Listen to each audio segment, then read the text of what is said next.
Oh, good, Roland. How are you? How is everyone? Who's that down there? I don't even know who she is. Hello, everybody. I'm doing well. Still streaming away, still making content and doing my part for the people stuck inside.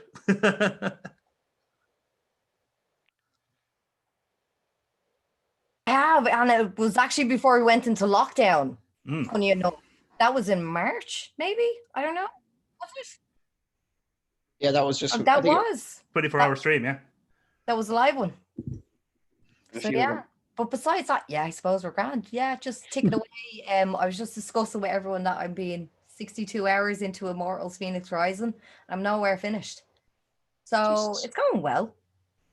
Oh, I am, and it's home away from home, so it's nice to reconnect with the boys because I miss me homeland. I need me brothers and sisters to like fill me in and bring me back. Not much happening now, to be fair. That's it. You're not missing it. I hear it's a bit tough over there, so I'll stay here. Then it's grand. I'll watch them over here. It's grand. But no, yeah, everything is grand. It's going well. The week's coming in. 2021. Let's go. More lockdowns. Can't wait. That's it, everyone. Can't wait for 2022. Can't wait. Better year than 2021. that'll be great. Yeah. Can't wait for that. Let's see what happens.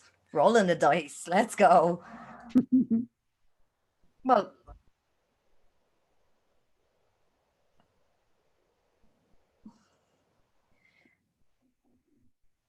Yeah.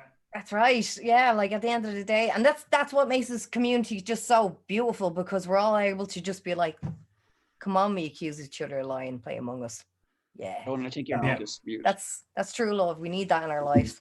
I like that. Go over there for 2 seconds and Yeah. There's no bother. He's I probably can't believe you broke it. he's blaming string. It's OBS's fault. It's OBS's fault. It's always I need to OBS's fault. always throw an OBS under the bus.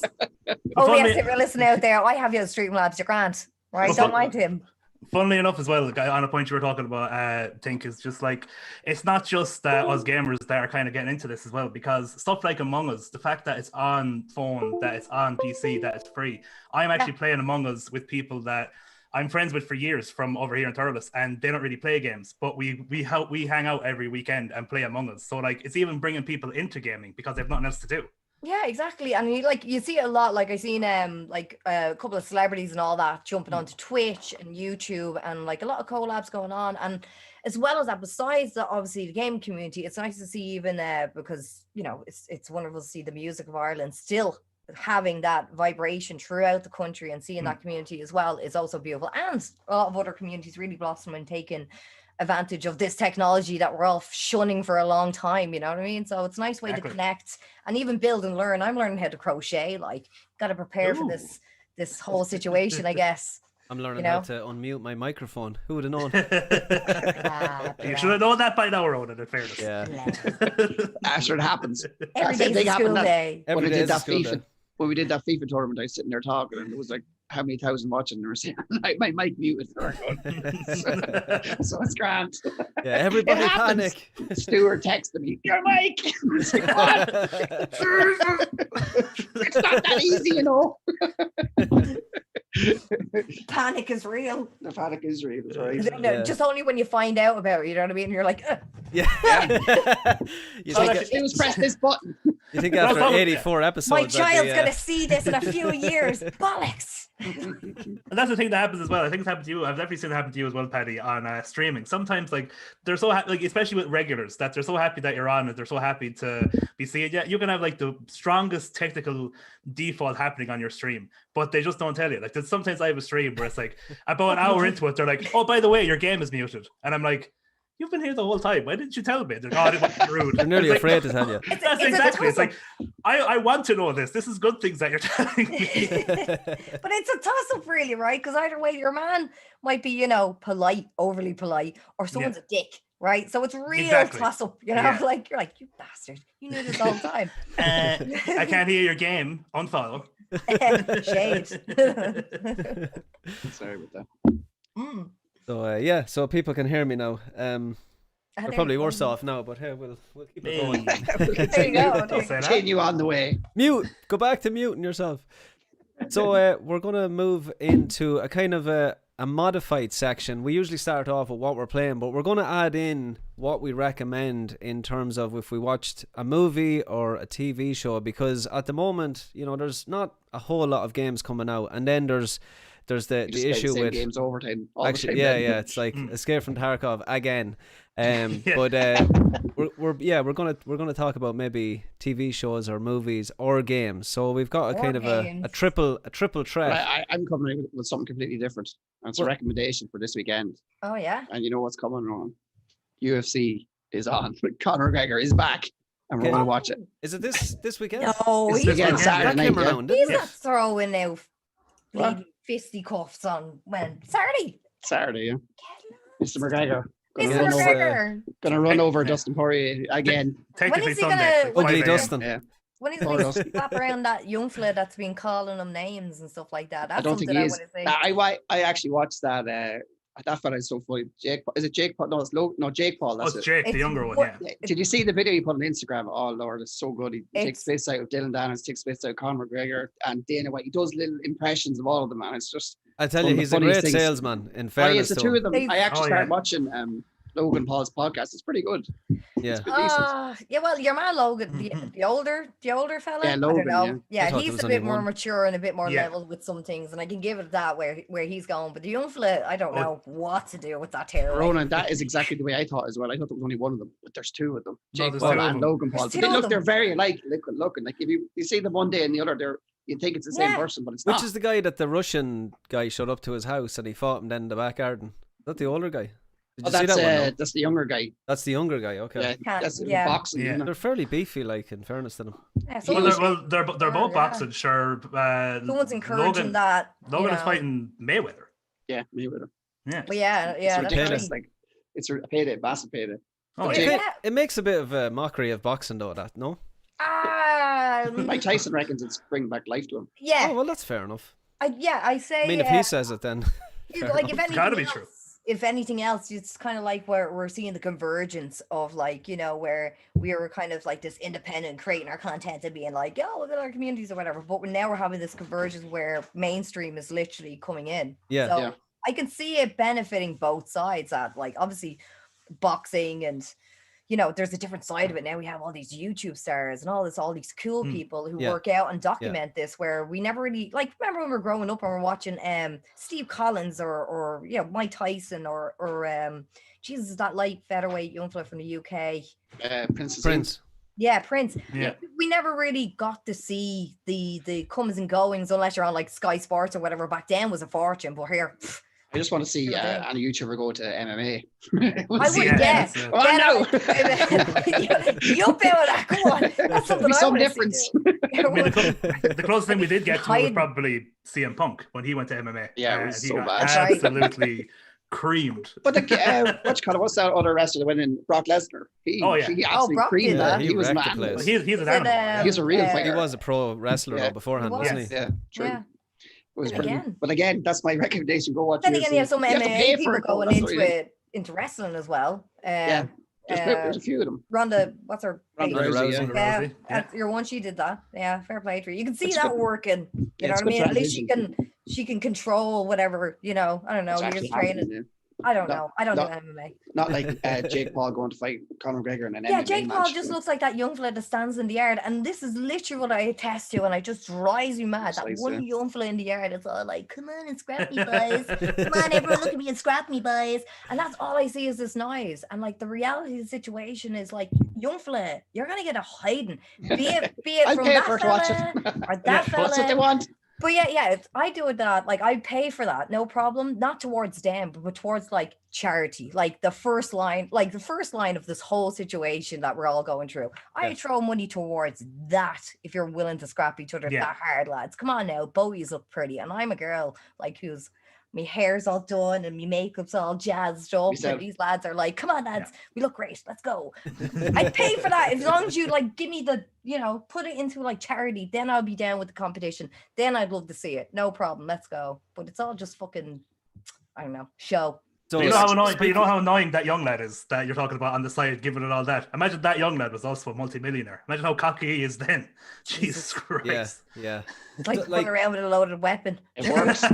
In terms of like, and I think kind of I'm with Paddy on this one. It's exciting that Conor McGregor is stepping back in the ring. As much as people dislike him and give out about his personality, and I'd love to see me if I was had nothing and I went from nothing to being a billionaire overnight, and that's really what happened to Conor McGregor. He's been through a lot since he became world famous. Yeah, infamous, and he's still going. He's still stepping in the ring. So you have to give him some sort of respect for that, and kudos that he is stepping in. But you think he's just gonna steamroll? He's gonna run over him, man. He already beat him before. The way he beat him the last time as well. John Kavanagh said it right as well, that you don't forget that kind of thing. When someone beats you like that, when they just absolutely knock you out, it never goes out of your head. There's no psychologist in the world that'll get that out. And as soon as he steps in that ring, he knows it happened before, and he knows it'll happen again. But Poirier has definitely improved as a fighter. Oh, definitely has, but so has Conor McGregor. True. There was a good podcast. Conor McGregor was on with. No, sorry, John Kavanagh was on with Ariel Hawani, and he was saying that when they stepped in to fight Poirier the first time, they didn't have all the stuff they have now. They didn't have all the scientists, all the people backing them, all the gyms, everything. Like a sports science. And training Conor in a proper way. They didn't have any of that, and they washed over him. So they have all that now. That he's going to be even better than he was the first time. But isn't just this a show of respect to Poirier? That this is a big payday for him. Like realistically, whether he wins, loses, gets knocked out in the first 10 Conor seconds. McGregor just wants to fight. He just wants to get in the ring. You just seen that before a couple of years back with the last fight. Jesus, where was that? Last week, this time last year, he fought Cowboy Cerrone. He ran over him as well. Yeah. So it's either or someone's gonna get paid. We're doing a UFC podcast. Let's do it. Yeah. Well, look, this is a recommendation. That's it. What time's it on at? 7:30 in the morning? Sunday morning? I think it's 5. Main event is 5 a.m. Yeah. Last week it was on, but it was on normal time. It was great. But then what's normal time for you though? Like 8 o'clock at night. It was finished by 10:30. And then you're sitting there like, now what do I do? Tarkov, I suppose. It's always Tarkov. Tarkov, I suppose. Yeah. That's my recommendation. Auntie Tinkerbell, what have you been gaming? What have you been playing? What have you been watching? As you know, I've been playing the life out of Immortals Phoenix Rising. That's been great crack. I've been taking my own route. Now, I've seen a couple of people finish the game in their own way and the story and everything like that, but I decided to take a whole drawn-out route just to see how much I could beef up my characters. Now, I'm up to master level, which I was totally unaware of, that I can master even higher up for my character. So, totally loving that. What have I been watching? I just recently watched Tenet, if you haven't seen that. Oh, yeah. It's such a Christopher Nolan movie. Like, you either love it or you hate it. I watched it. I think I watched it twice now, or maybe 3 times now at this point. I can't remember because the movie's so in and out. You know what I mean? Yeah. But it's been that's a high recommended movie if you really want to get twisted up and kind of like, okay, I really need to figure this out, because you have to go back and watch it and be like, oh, that makes sense on the second round. So I was afraid it was going to be like Inception, get lost and end up getting up and walking away from my own couch, but I was gripped, loved it.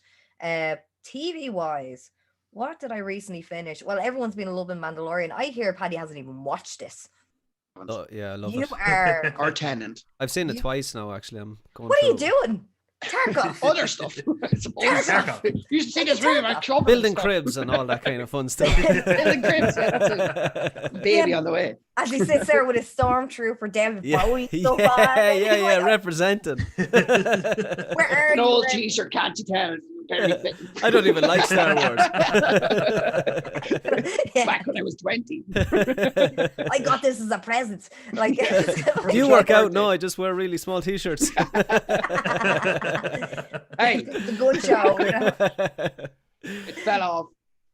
So back to Phoenix, Phoenix Horizon, is that what it's called? Immortals Phoenix Rising. Phoenix Rising. So what is it? Like, I'm hearing it's like a Zelda clone. Is that a good comparison? Has a Breath of the Wild feel to it. Yes. That's good. It's like, to be honest with you, it's just a lot of banter. You're constantly doing stuff in the game. Like, you're never without kind of going in and venturing off or whatever, and you get curious. And like, for me, for example, how I'm playing the game is I'm completing part of the story on the island, then I'm going back and getting all the loot, and then I'm finishing off all the puzzles so I can get everything I can to make her all beefy, get all the stuff I need. I found a rainbow pony. Like, I'm finding stuff that I'm constantly driven to go, oh, I'd like to challenge that, or oh, let me have a go with this, or oh, a pony, ooh, shiny, you know? Yeah. So it does have that, like, in terms of like some of the like the mechanics of it, you're climbing, kind of has an Assassin's Creed to it. You know what I mean? That feel of Odyssey to Well, it. it's made by the guys who made Odyssey, right? Yeah, That team. exactly. Yeah. So it's the lads from Odyssey, obviously, who created that. It has the feel for that. It has a great narration, a good banter in it, I have to say. But it's really thoroughly an enjoyable game, I think, personally myself. Yeah, but, no, I've been you know, hearing definitely good things about it. Yeah. I've been looking on, like, I'm friends with all my peoples on my Switch, and I'm seeing a lot of people who are picking up the game and even getting even higher to the godly powers or levels, and I'm kind of getting even competitive with it. But the beautiful thing is that it's on the Ubisoft Connect, so when you're on your account, you also have a community, so there's a lot of goals that everyone works together for Nice. to get to those. So it's kind of like has a lot in it. It showcases a lot of grind in it. It showcases a lot of fun aesthetics to it. It makes you kind of think of different strategies or how you're approaching things. Like, I tried to challenge myself through one of the puzzles without one of the godly powers that you need, and got halfway through it, and I was like, okay, right, I got halfway through it, I'm proud, right? I do need this godly power. It was kind of those things. So I'm playing that on the Switch for just the very the reason of feeling the Breath of the Wild as well, and having those comparisons, because it's been a few years since obviously that game came out, and obviously we're treated to this game, and it's it's a wonderful refresh into a familiar feel with a beautiful kind of story behind it, with this great kind of art, and the way it's like tied into the community, it makes it quite different in a way to Breath of the Wild in its own like unique ways. So yeah, like, have a look at it, do the Googles. I'm still grinding, I'm still constantly grinding. It's great. So I'm like not giving everyone the whole like, let's go and find more treasure all the time. I'm kind of like, let's stick to the story. I'll do the treasure on the side and the offline because I like it that much too. Yeah. So, but you can still judge me on how many hours I have saved. Cool, fine, let's do that. So do you play it like handheld or on the dock? What way, or both? Oh my god, I'm doing it like 3 different ways, like, just to have a proper feel of it. So I have it on the dock, obviously through streaming, having the quality of using a pro controller. Already hooked it up to the TV, phenomenal on the TV itself. Transfer the game just to see how it was in terms of backup, because it has cloud as a feature. So when you're saving your game, and obviously I have a Switch Lite, I wanted to see the difference of how it feels on Switch Lite. Now, Switch Lite, it feels a bit like you have to kind of relearn your muscle memory a bit, because the Switch Lite is quite different than obviously the Pro controller itself. Bit awkward at times, but it was decent enough to kind of play with. But it was really convenient that I was able to go, okay, well, I'll leave my OG Switch here.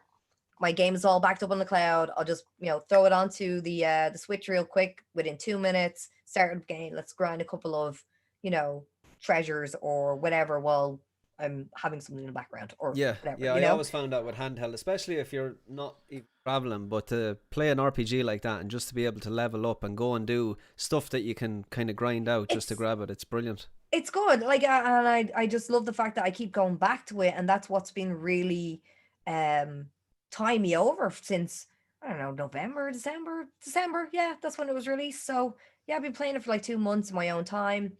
3 hours I think I stopped on.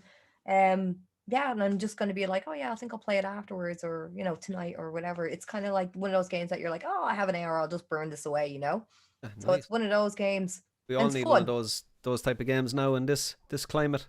I play pool on my phone. It's great. Pool on my phone. Love it. Really, £1 million, it's brilliant. Wish it was real. Wish it was real. What have I been playing? Oh yeah, I got myself a steering wheel, the Logitech G29, an absolute steal. I got it for 50 quid, and I basically put it on yesterday for like one lap. 5 hours later, going to bed at like 2 a.m. with work at 8 this morning. I was like, okay, I better go to bed now. But now I have to go drive. Yeah, exactly. For real? Yeah. I don't want to drive. And the problem is, like, the issue that we had all week was, the steering wheel was there, and we are actually buying a new car. And I was like, if I walk in and my wife sees me with a steering wheel and we need a car, there's going to be a weird conversation. We're doing virtual reality driving. Yeah, so I walked in and I was like, yeah, so we go and look at that car on Saturday. Is that okay? Yeah, right. But no, it was all good. So I plugged it in.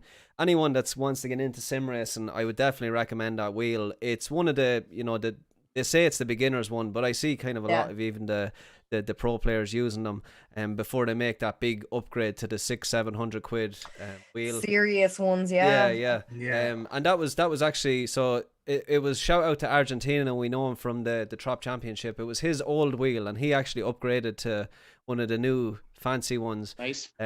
So he was like, oh no, I have a wheel there, 50 quid, come down and grab it off me. So that's what I did. Oh, nice. Yeah, it was really sound from him now, in fairness. But you're not tell the missus that the wheel costs 50 quid and it's okay with the car. Like, is it that? If you need help, you just need to blink twice, okay? Right here. I think that was 3 times grand. Yeah. It's fine.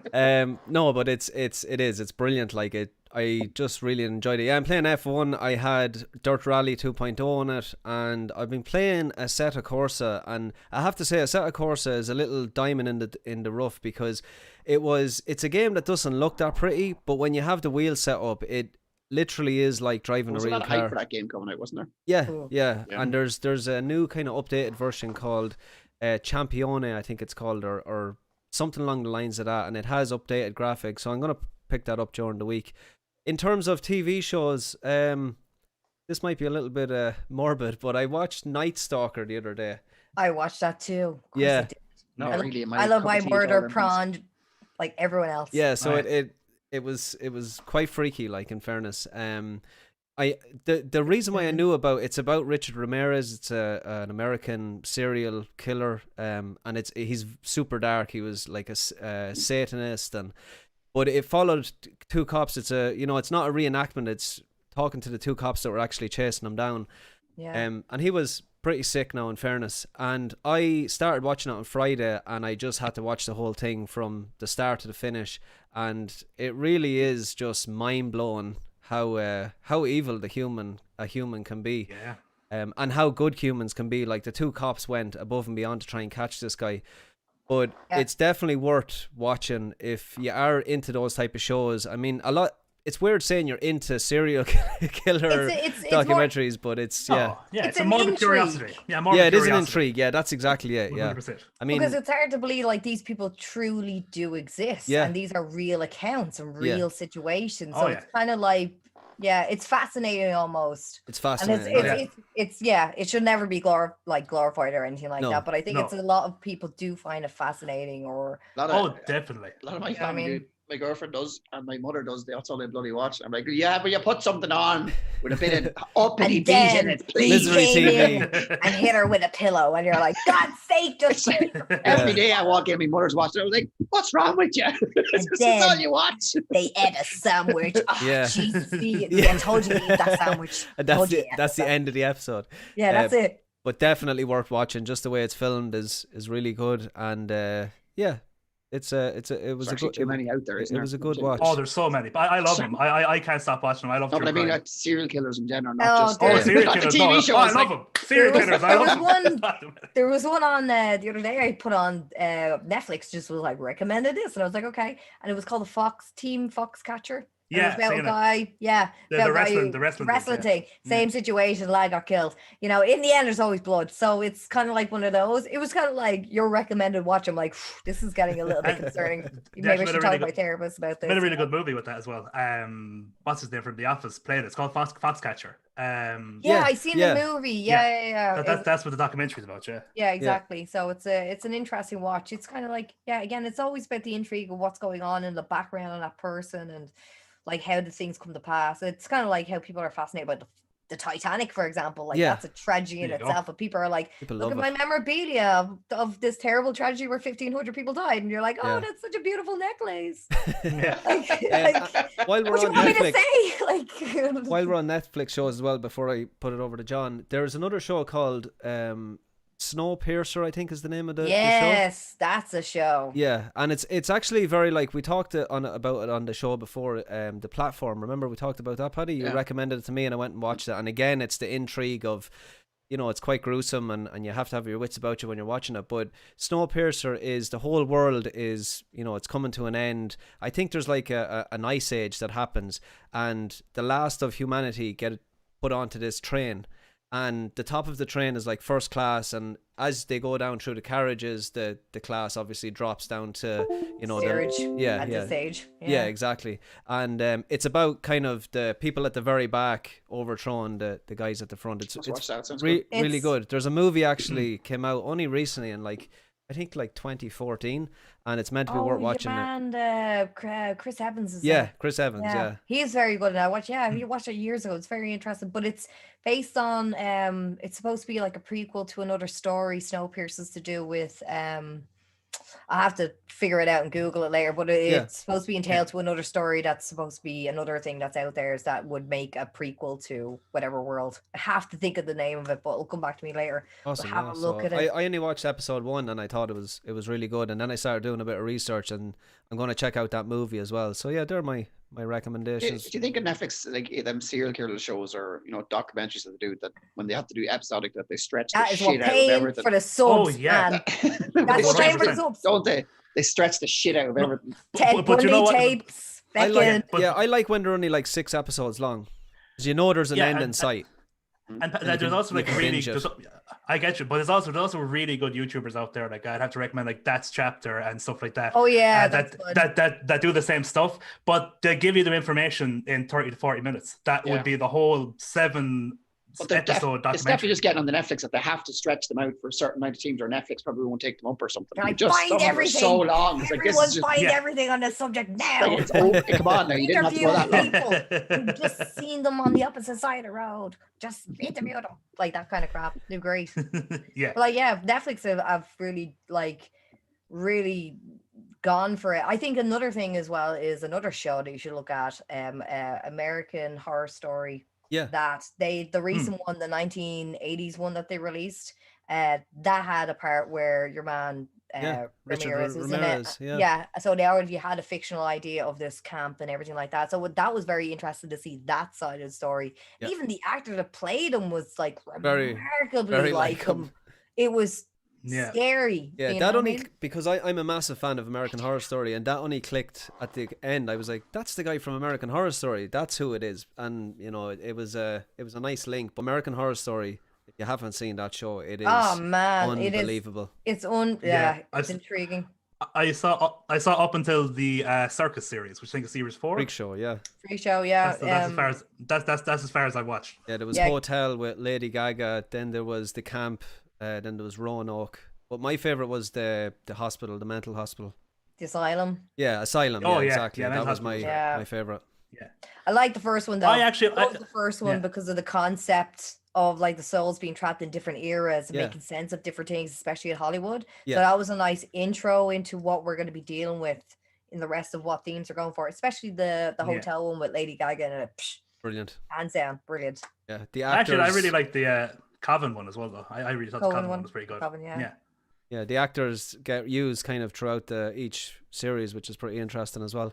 I like it a lot. Yeah, it's very good. Yeah, really recommend that one. Mr. John Fogarty, what have you been up to, my friend? I haven't been playing too much, but I have been playing something different, and I'm going to recommend it. I've only played probably about 2 or 3 hours of it, but it's a game that a lot of people have heard of. I never got to play it, and I finally got to play it just because I was bored one day, and there isn't much on the PlayStation, and I think it was free on the PlayStation Plus last month, and it's Hollow Knight. Oh, yes.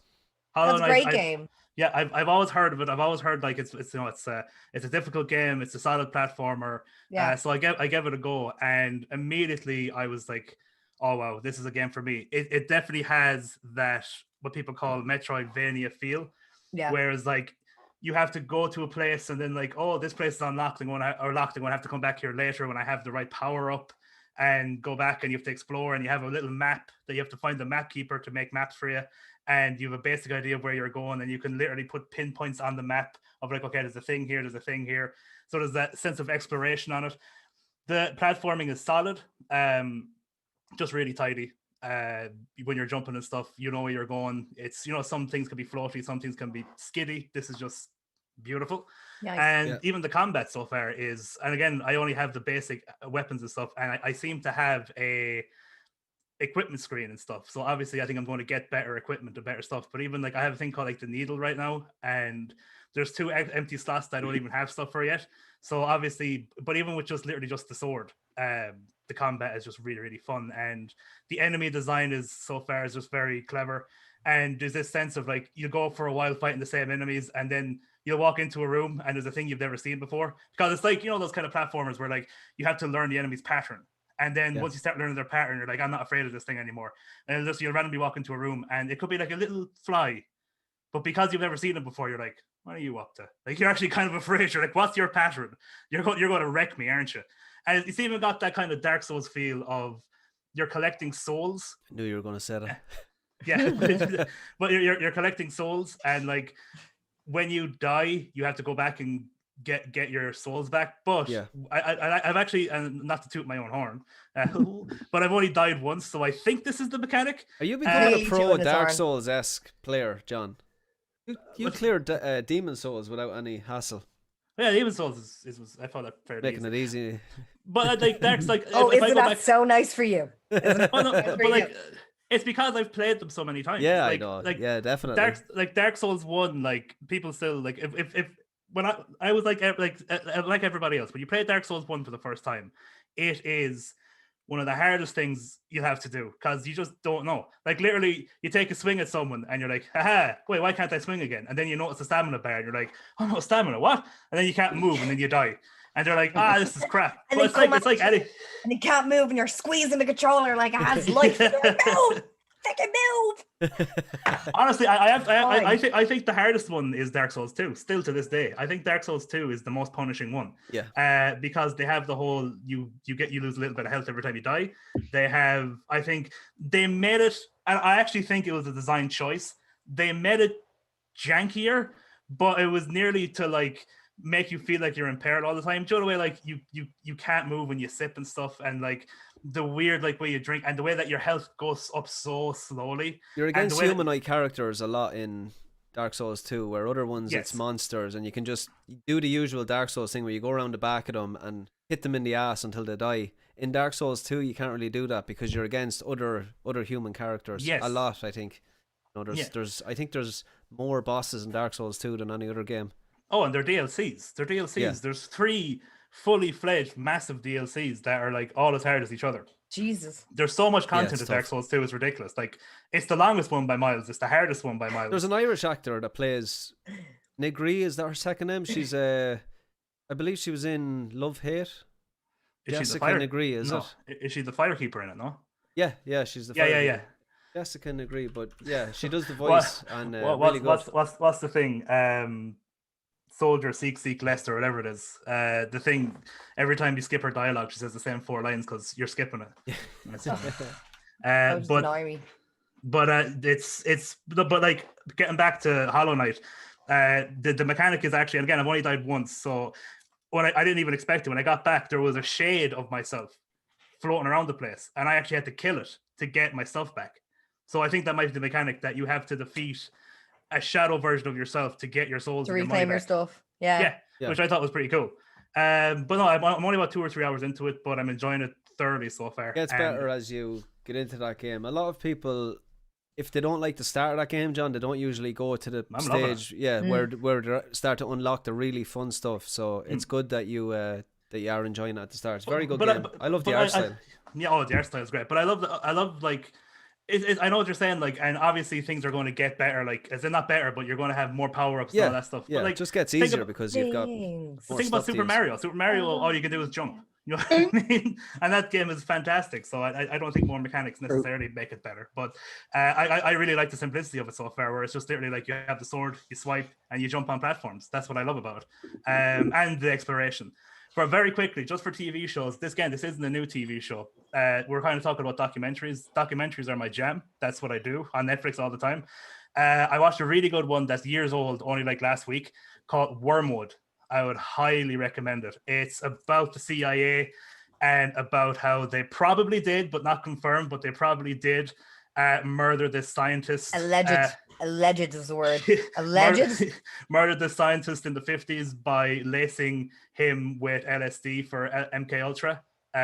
Yeah. And it's like, you think, okay, John's watching the conspiracy theory things. Here's your tinfoil hat, John. It's legitimately like, I won't spoil anything, but the evidence that they get further and further on, it starts sounding like conspiracy theory, and then you're actually like, oh, they. And I know documentaries have a way of convincing you through editing and stuff, but like at the end of it, you're like, oh, they did that. The CIA definitely did this. If it's on Netflix, it's got to be true. But it's very, very good. It's kind of what you were saying as well, Ronan, that like it's not just a documentary, it's also acted out. So like they have proper actors doing the reconstructions of what's happening. So it's like half a movie, half a documentary. And it's really good. I'd highly recommend Wormwood. I'd highly recommend it. I like that. I like part of the show. So fair play to Paddy for adding that in, because I think we all are massive fans of TV, especially now that we're doing pretty much just TV and gaming. TV and gaming. Yeah. We're going to move on to news, a little bit to get through, and the first up we have Valve in the news, and it's not good news. So Valve, owner of online PC gaming platform Steam, and 5 other publishers have been fined a total of 7.8 million for restricting cross-border sales of PC video games. So-called geo-blocking means games are locked so that a cheaper license intended for less well-known European countries cannot be used elsewhere. That stopped gamers shopping around for the best deals, said EU Competition Commissioner Margaret Vestager. Valve said that it planned to appeal. The other publishers fined were Japan's Bandai Namco and Capcom, French developer Focus Home, German publisher Koch Media, and US-based ZeniMax. Yeah. So what do we think of this? I thought this was a thing where we could just buy games anywhere and we could just play them on our system. It's all to do with the licensing, right? So everyone has all these different license agreements per nation. Like, so EU law doesn't really break down all countries. Like, I think I already had this conversation today with someone who's studying law because she's young. Like, for example, like in Germany, you're not allowed to record calls. You know what I mean?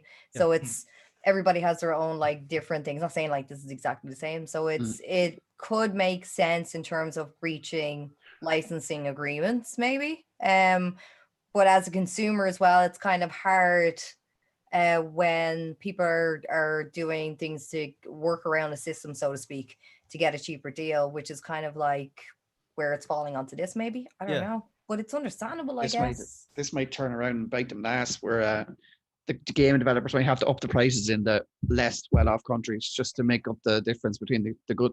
So they might lose out. It might break down the whole locking consoles back to region locks. You know what I mean? Like the PlayStation, you could play that on a European one from a US one. You know what I mean? For a game. So, but they're not going to. The digital market is a fresh one. It's not that old compared to the physical market. So there's going to be, they're going to be making up laws as they go along and changing things as they go along. Teething process. The region unlock license, that's fairly new though, isn't it? Like I can remember PS1, I'm sure you couldn't buy like a game in America and it would work. No, but they're saying it's a digital market though. It's going to be a similar thing, right? Because if it's a case of a game being launched in a country, like let's give an example, whatever reason why they can't launch a game, like be it like a law or a license or whatever, like Australia. That's going to say Australia for any sort of any sort of thing. It's going to be boiled down to that, right? So it's for digital or anything like that, it probably falls into the similar principle of that. Like, it doesn't mean you can't get your hands on it. People will try and get their hands on it. Like, for example, what if you took your console to China, bought all your games, and then you move suddenly next week over to Ireland and you plug it in? Do you still own all those games, or do you region lock to China, or to the account? Like, when is it? But I think this digital thing is just a key, isn't it, though, really? I don't know if it make it. That's why they're probably saying lock, that you can't actually buy it from a different country. I'm not sure that anything is region locked anymore. Like, if you bought an American console, that's the issue. They don't want it region locked. This was but I know that's what they're saying. What they're saying is you can't, if you're in Ireland, you can't buy a game from America. right? That's what they're saying there. I don't know about in because terms of of the prices. purchasing, You can't on actually your purchase console, it. maybe? You can't purchase it on digital market. It's blocked off from you. So like the Or likes of Steam, when you go to Steam, you're region locked to your region because you Yeah, get but your prices. people are working around that. No, there's Paddy, no. now, like even for launches of games, people are pushing their No, but they're consoles to but they're giving, Australia. but they have to You know what stop I it. mean? But they have to stop it now anyway because they're getting fined. So they're Yeah. they're saying the country. Yeah. If you that's what that means. It means that they're fining the companies for blocking other people shopping around. That's what that means. Do you know what I mean? What I'm wondering is how are they going to stop it when in the age of VPNs where you can literally say you are that's anywhere. how you would get Yeah. around it, right? Yeah. That's it. That's exactly it. Well, if you look at any of these lads on YouTube or whoever it is, usually they're sponsored by ExpressVPN or any of Nord, these lads or Nord or whatever service. I don't think they're going to have. This is going to make them open it up. Do you know what I mean? You're not Yeah. going to need a VPN. This is what they're doing. They're making you open up Maybe that you can open. buy it from the US, or you can buy it from Germany. But you can how buy do it you from actually buy from America without a VPN? But it's a Steam. I suppose change your region or whatever. Exactly. on It's Steam. the same. It's the same thing. You on change Steam. your region, your Yeah, console. I think you you're can do saving that on the your own things. console. Yeah, I seen it on course the you can. console. You can do the American Yeah. store. Steam seems to get it in storefront. the ear a lot lately, don't they? They're getting, Yeah, they're getting, it's they're getting it from left, right, and center. it's weird to I don't know, to be first, and I think it's the fear of missing out that really pumps that into people. Like Mm. it's I do think you should be allowed to sell your digital copies of games on that you own. I think you should be allowed. you'd probably have to sell your account technically. But like, but I'm saying it should be opened up that there's a market. Like Like trading? What they should do is only release a certain amount of games in digital world for a certain period of time, and then you'll be able to sell them on like a second hand, like they do with the physical market. Make a real market out of it. There was instead of talk just about having- that, I think, wasn't there? Yeah, there was Steam. They're on about making Steam do it, making them do it, but it hasn't happened yet. Like if I had Well- like 10 games that I haven't played in like 10 years, Yeah, I you could should kind be of allowed trade to them sell them. back to Steam. That's the way they were doing No, it? but Like trade them I back to think- Steam for a few quid. But they should be able to. We should be able to sell it on to somebody else if you wanted to. I don't like you own that. Or sell the that- license. Yeah, actually sell the license. Actually sell that key to somebody else, and you don't have it on your PC anymore. Like actually make a game and market out of it. Yeah. Same as a physical market that we have now that you can sell it on, instead of just having an infinite amount of keys for everybody that you can't sell. Yeah, on, but like because who's gonna trade back a game? Like, oh, I didn't like Call of Duty World at War from fucking 2000 whatever. everybody Can does I- it. But 50 there's a full cent. but there's a full It'll market. be it'll be like 0.000012. Like it'll be like something like that. Yeah, people it'd be people say cheap. trading to CX and stuff all the time. Because So, it's like, digital, it's intangible. Like there's nothing physical. Like I can sell you a controller, you have something tangible that works. If I sell just you a digital game is copy- is tangible. It's there on. Yeah, but- it exists on the computer. Like if I sold you a game and your computer is not compatible with it, can I get a refund? Like, is that how far we're gonna go with this? yeah, why not? Jesus, I think the sti- hassle. I think Steam has to be the middleman here. I don't Oh, think you can 100%. just go like, oh, Yeah. here's You- here's the key for this game. I think it has to be put back to Steam, and then maybe there's like Yeah, it like doesn't a even mar- make a sense of recycle buying a like a key. second-hand digital copy. Yeah, I was going to say like Steam would have to be the middleman because Yeah. why would they do it if Like, they how would- weren't making any money off of it? Yeah, How would it work? Do you know Like, what I mean? here's your secondhand copy of like Rocket League, right? For example, like, is it a case that the copy that you purchased, like for example, had a bonus DLC in it or whatever? Do you get that as well? Like, Why how not? far does it go? If every single game in the world has a unique key, it's very possible. Why not? Yeah, but it's the same thing as like I'm no longer playing this game. Take all my stuff. That's what that people do to CX all the time. There's an Yeah. actual real market for it. The Yeah. only difference is the disc. That's it. Yeah. Like that's the only thing. I that's don't even different. But I get- understand why we have to pay extra for the fucking plastic. I don't understand. Like, you know what I mean? Like, It's- if I'm buying digital, like, where's the plastic included? I can easily go up and get that free plastic with the game. Do you know what I mean? Yeah. Like, it's weird. Like, drives But as me well- mad. Like CEX is a Not place true. and CEX and GameStop are places where CEX and GameStop can make money. Like Sony or Xbox don't see a cent from that. So unless Steam have to implement something like this, and if they're not the middleman, if people can just buy and sell between themselves, they would have Yeah. absolutely no interest in doing it because There there's is no money something in it. coming along. They were like it was in the thing last year. I must look it up. That there Yeah, was I something seen like it this as well. coming along. But I think Because it's not it's going to be Steam as well. trade from Well, you one would- person to yeah. another. I No, think go it's back going to to be literally just go back to That's Steam. fair and enough. they'll I give you think like you should- 10% off your next purchase. I think you should be allowed to do that. Like if you don't want the game anymore, get something back out of it. Yeah, I don't know. It'll be a bit weird. It is Like, how do tricky. you? Because it like think of it this way, right? When you do any kind of license activation using a key, as soon as you put that on, that is tied to that account. So when, like, for example, this is a real thing. So I have a digital copy of, I don't know, we'll say Super Smash, right? on my OG. So when I launch that game on my OG, it will always launch because Nintendo knows that's the primary console. Now the Switch itself, I have to be connected to the internet. I have to be, right? There's no such thing as flight mode and launching my game because it will go into checking whether the software can be played. So there is some kind of authorization, some kind of, verification saying like, this is Tink's, software. She owns it. She unlocked it. It's already on our OG. This is the secondary one. So we're just going to verify this. What about? But how do you engineer that? But what if you break it down to what the cryptocurrencies at the minute? It's the same thing. Oh, that's a whole different line. Because it's digital currency with a digital key. You got it, and then you sell it on. It's the same thing. Yeah, but I don't know how they're doing it. I don't engineer that. I just tell you. All I know is the experience of what I do. The digital world is the same base on the base of that. Happened on a beach this time last year before all this nonsense with the lockdown, right? I had my Switch, I turned it on, drinking a margarita, kicking my legs up, a random drone flying over me, taking pictures, usual.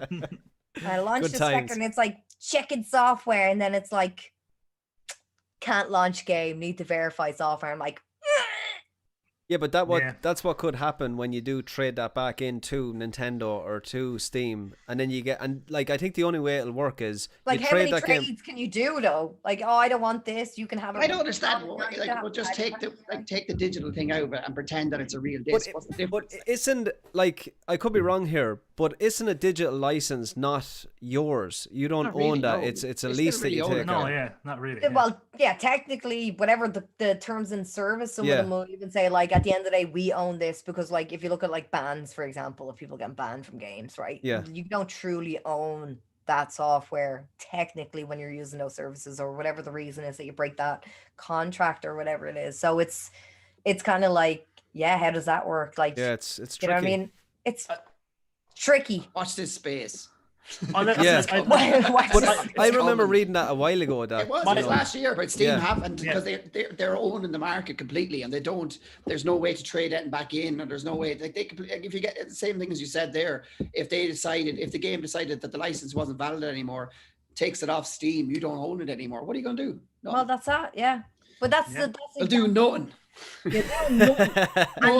you can't do anything because like you tick the box and you said, sure, I agree to this. I just want to play bleeding, whatever. You know what I mean? Like it's whatever. It's the same. I say the same argument with a lot of things that are going on in this world. Like a lot of people getting shoved off the social medias. I'm not going to name names because we're not bringing that up here. It was me. I'm off it. He kicked me off ever. He's an arsehole. I'm not.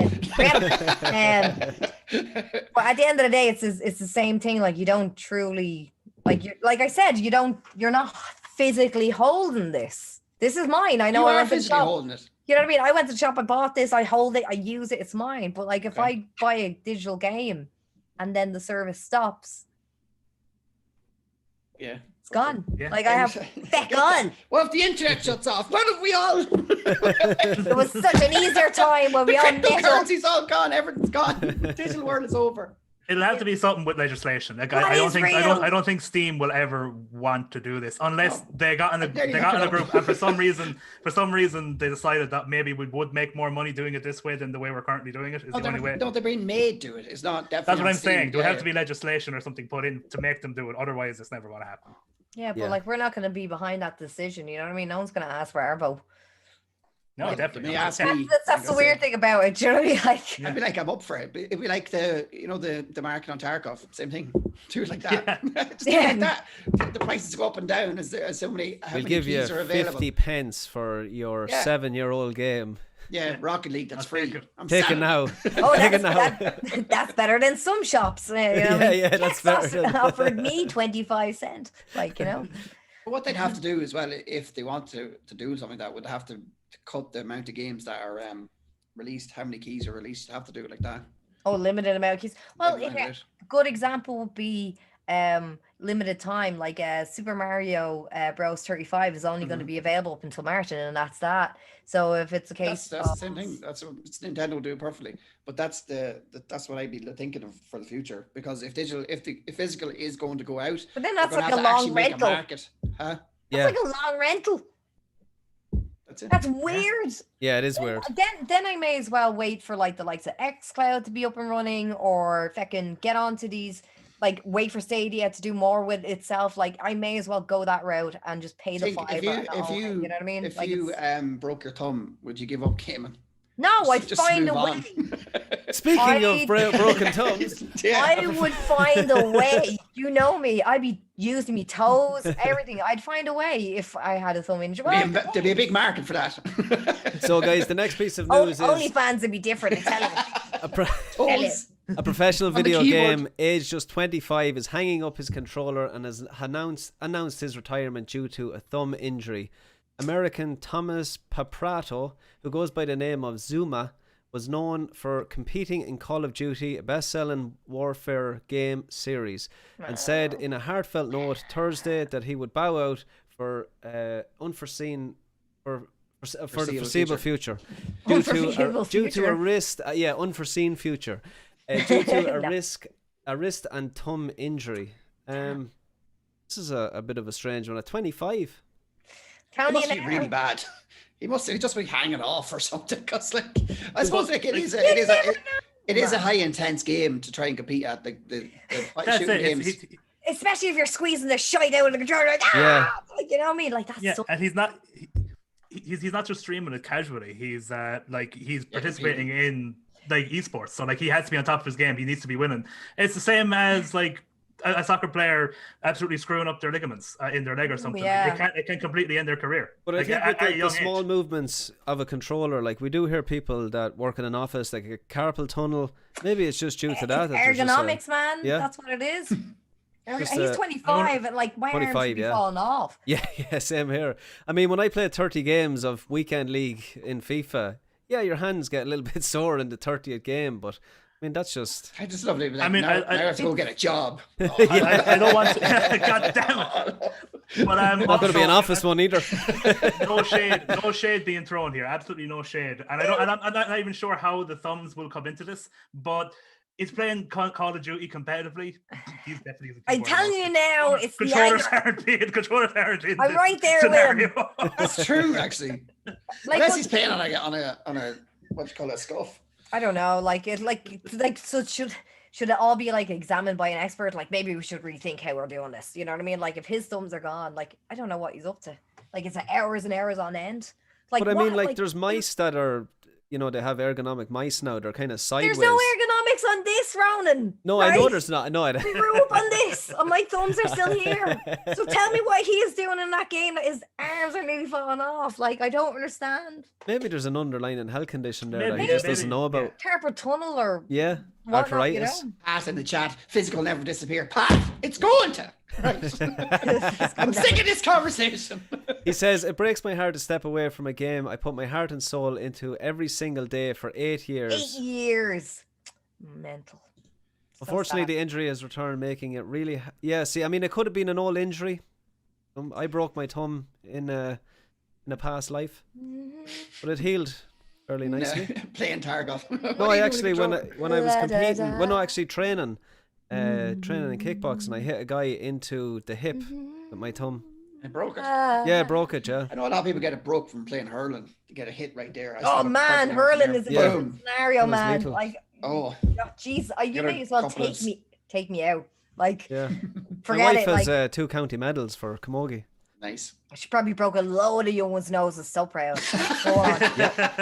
Go on. Like, that's legit. Like, there's no messing. Yeah, no, she's my sisters. She's the real deal. She went back playing when she was like 28 and won 2 county medals in a row, and then gave a couple of girls a hiding on the way up. No, I went to see her a few times. I was like, that's not her. Where's my wife? Then you realize. Then you realize the situation. Yeah. She comes in with the trousers. She's really good with that stick. Moving on. All right. Anyway, going back to your man's thumbs. Anyway, go on. Yeah. So he's. We were talking. You were looking up people insuring their bits. Yeah. Of course I was, because the moment I read this, I was like, here. Let's go through the list. Like, it's interesting enough. Like, there's a lot of bits there on the internet where people are insuring their bodies. A lot of bits on the internet. There's a lot of bits on the internet, let me tell you. Apparently 69% of it's made up of bits. No. But we don't get into the maths, right? So anyway, there's a couple of ones there. Start looking it up. Are you serious? there's a couple of them. So there's a young fella out in Japan for his stomach. He does a lot of eating. There's a lad for his mustache, which I found fascinating. An NFL player with his hair. Obviously a footballer with his hands. And can you guess who the guy is with the thumbs though? But he's not in esports. Thumbs. Is it like someone has to hold a racket, like a tennis player? Or think about it. Think about like, why would you insure your thumbs? Why are they so important for a sport? It doesn't matter. Like, think of all sports. Why is it so important for your thumbs? What about in the chat? Don't Google it. Professional hitchhiker. Professional hitchhiker. Would you go away on that? It's Fernando Alonso. Fernando Alonso the Spanish 2-time Formula 1 racer. Oh, Alonso. That champ. He's actually coming back next year. Yeah, he has his thumbs insured. Wow. There you go. Like, the more you know. Alonso's coming back to race for Renault next year, which is sure. Like, most football players have their legs insured. Like your man Ronaldo. Oh, it says so. Your man Beckham. You know what I mean? And Messi, of course, a lot of legs in there. So what does this mean? They're just insured for medical. Like, if anything happens, treatment. Like it'd probably be like an insurance payout. You know what I mean? Like, kind of like, I hate to say it, like you take out something on your partner or whatever it is, life insurance. It's kind of like whatever payout you get from it. I guess if that injury or you lose an eye and you're in your contract at work, it says, well, if he loses an eye, we give you 30 grand or whatever it is. Like, I don't know where everyone else is from, and people are probably listening going, wait, whoa, that's in the contract. Like, but yeah, that's the real situation, is that people actually do go ahead and insure these bits. And if your thumbs were insured though, if his thumbs insured though, if he's it'll be a competitor, Yeah, no, but it'll be one of those situations where, like, if the mob ever come up to you and was like, "You don't pay up, we'll break your thumbs," you'd be like, "We're gonna break your thumbs." Yeah, but if you said that to a gamer, that's like heart wrenching. That's like losing a child. No, my thumbs. Like, does anyone kind of recommend maybe keyboard and mouse might be the way to go? But is he on controller or keyboard? It's still his wrists, ergonomics and all that stuff. It's just I don't unless he's in a competition which is just people playing with controllers. I don't see him being. It could be, but like if he's in a proper competition, he's using keyboard and mouse. And again, I'm not throwing shade. I'm just telling the truth. Real competition. Telling the truth. Oh, you console peasants out there. I don't know. It really depends. This is really a question for the impaired community really to answer, because there is a lot of peripherals available. Yeah. There is, especially on Xbox. Especially on Xbox. I remember seeing that showcase and they showed us. Yeah. Like, this is great. Yeah, it was amazing. So it's very inclusive. We have one at work, actually. Thing, you know what I mean? So I wonder, like I said, if it was me, I like my games, I would find a way. Even if I have to play with me bleeding toes, we'll find a way. Like, I need to have it. I need to be part of that community. But that's sad as well. Do you know what I mean?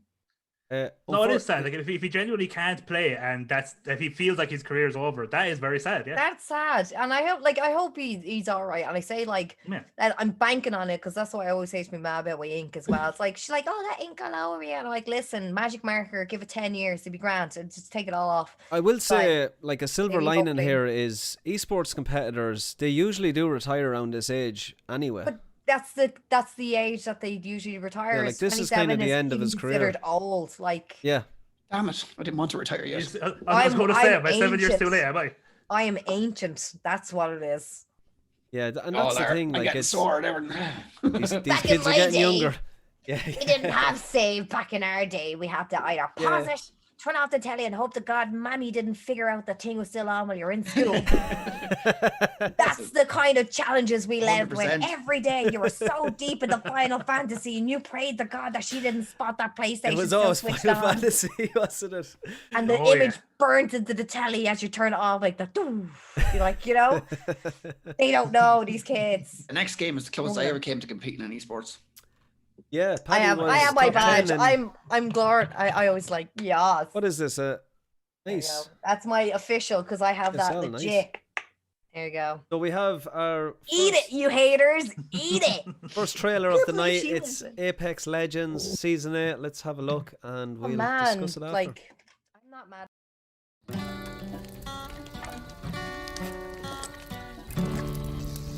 Yeah, no, that entrance maybe got a bit out of hand, eh? He's the master of mayhem, the salvation of Salvo, the champion, Someone's clearly compensating. It's a big boat, though. the master of boo. Please welcome G'day, Kings Canyon! You lot ready for the biggest party in the outlet? Walter Fitzroy. Oh, Maggie! Legends, bring me this traitor's other arm or say bye-bye to your precious games. Oh, come on, Maggie. These people came to see a show. Then let's give them a shot. No. Shut it the hell down.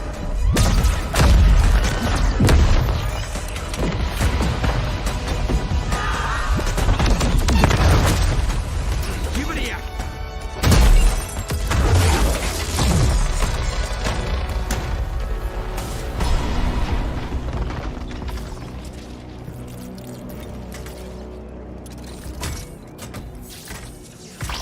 Well played, Wally. But you know, every show needs a big finish.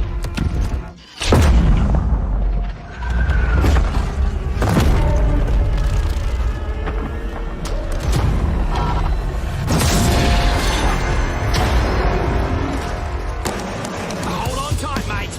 This is gonna be a blast.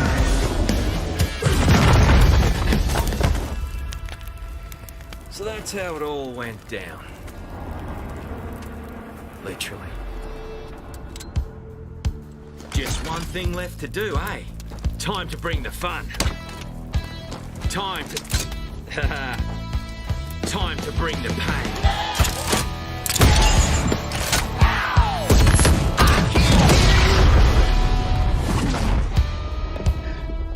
Hello.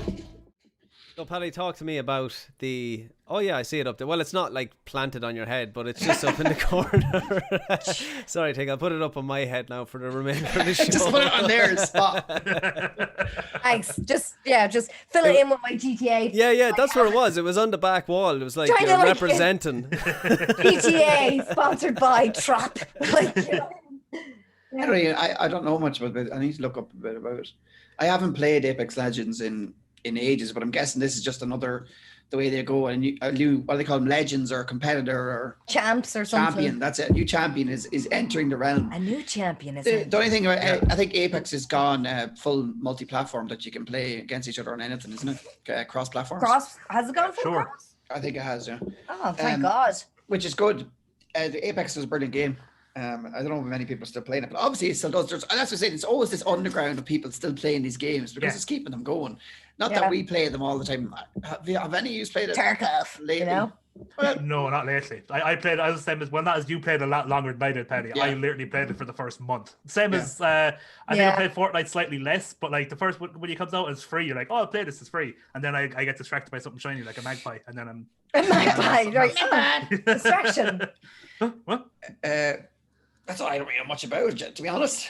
I'm not Like, I prepared don't for this. play Apex at all. Like, I tried to play it. Like, people are like, oh my God, you should play it. And I tried to play it. It had, like, I it love felt it. mechanically close or something to, like, Call of Duty Advanced Warfare in terms of jumping around and shit. And I just kind of, like, went, ew. And That's then kind of I like, but it switched was again. such a different pace game Concept. compared to PUBG or Fortnite. It was like Well, that's- something refreshing. It do you was know, and different, yeah, it was nice. And the stealth launch alone was, as Ronan was saying before, come on, it was one of the best things I've ever seen marketing wise.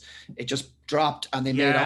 all the top streamers play it, and it just blew the game out of the water. Yeah. Yes. Cross Stealth Fortnite. Drop was great. Stealth Drop Yeah. was great. It was just like, by the way, there's a full game, and by the way, Free. it's actually working. Like, it's not bugged to all high heaven, Yeah, which yeah, is a it weird was one. It's really like, good. oh, we don't need another month to fix it's working. It's a game that's actually working on release date. Then you didn't even tell you it was coming out. It's crazy. And it's actually in that little category of battle royales that work, because there's a lot of battle royales out there that haven't worked that you wouldn't really know about. What's that one by Ubisoft last year that came out? Runescape or Oh yeah, Hyperscape. something like that, Hyperscape or something like that. Like that's done really poor compared to like Apex. How's Valorant doing? Because I stopped Like, paying attention to it. Again, it has its underground following. Is it? Yeah. Yeah. Everyone has their own like little kind of niche for It's it. Ninja's #1 game now. Oh, well, if Ninja's playing it, then it's. I'm not sure anyone's playing it. Yeah. It's Yeah. just I couldn't get into it. It's kind of weird. It Yeah. kind of like I like the way Ninja kind of moves from one game to the other. It's like he eases off this kind of like I don't know. He This doesn't addict, really have a addict choice, does he? away from one addictive to another. You know, like it's okay, guys. Have you tried this? And you're like, A lot of time though, it's hard for Papers, content filling creators up to the get bag. stuck on one game, and then when they try to move away, then they lose their following. Well, It's very hard. It was some of one G-shirt. He was very afraid of that. He used to play. I think it was Fortnite or something. I actually don't really remember the game he was playing. But He's pretty big though. he had that thing where he was known for this one game. He's playing it for ages, and he actually did a really good interview on it where he was like he's almost having a mental breakdown because he felt like he had to play this game. And what saved him, funnily enough, was Sea of Thieves.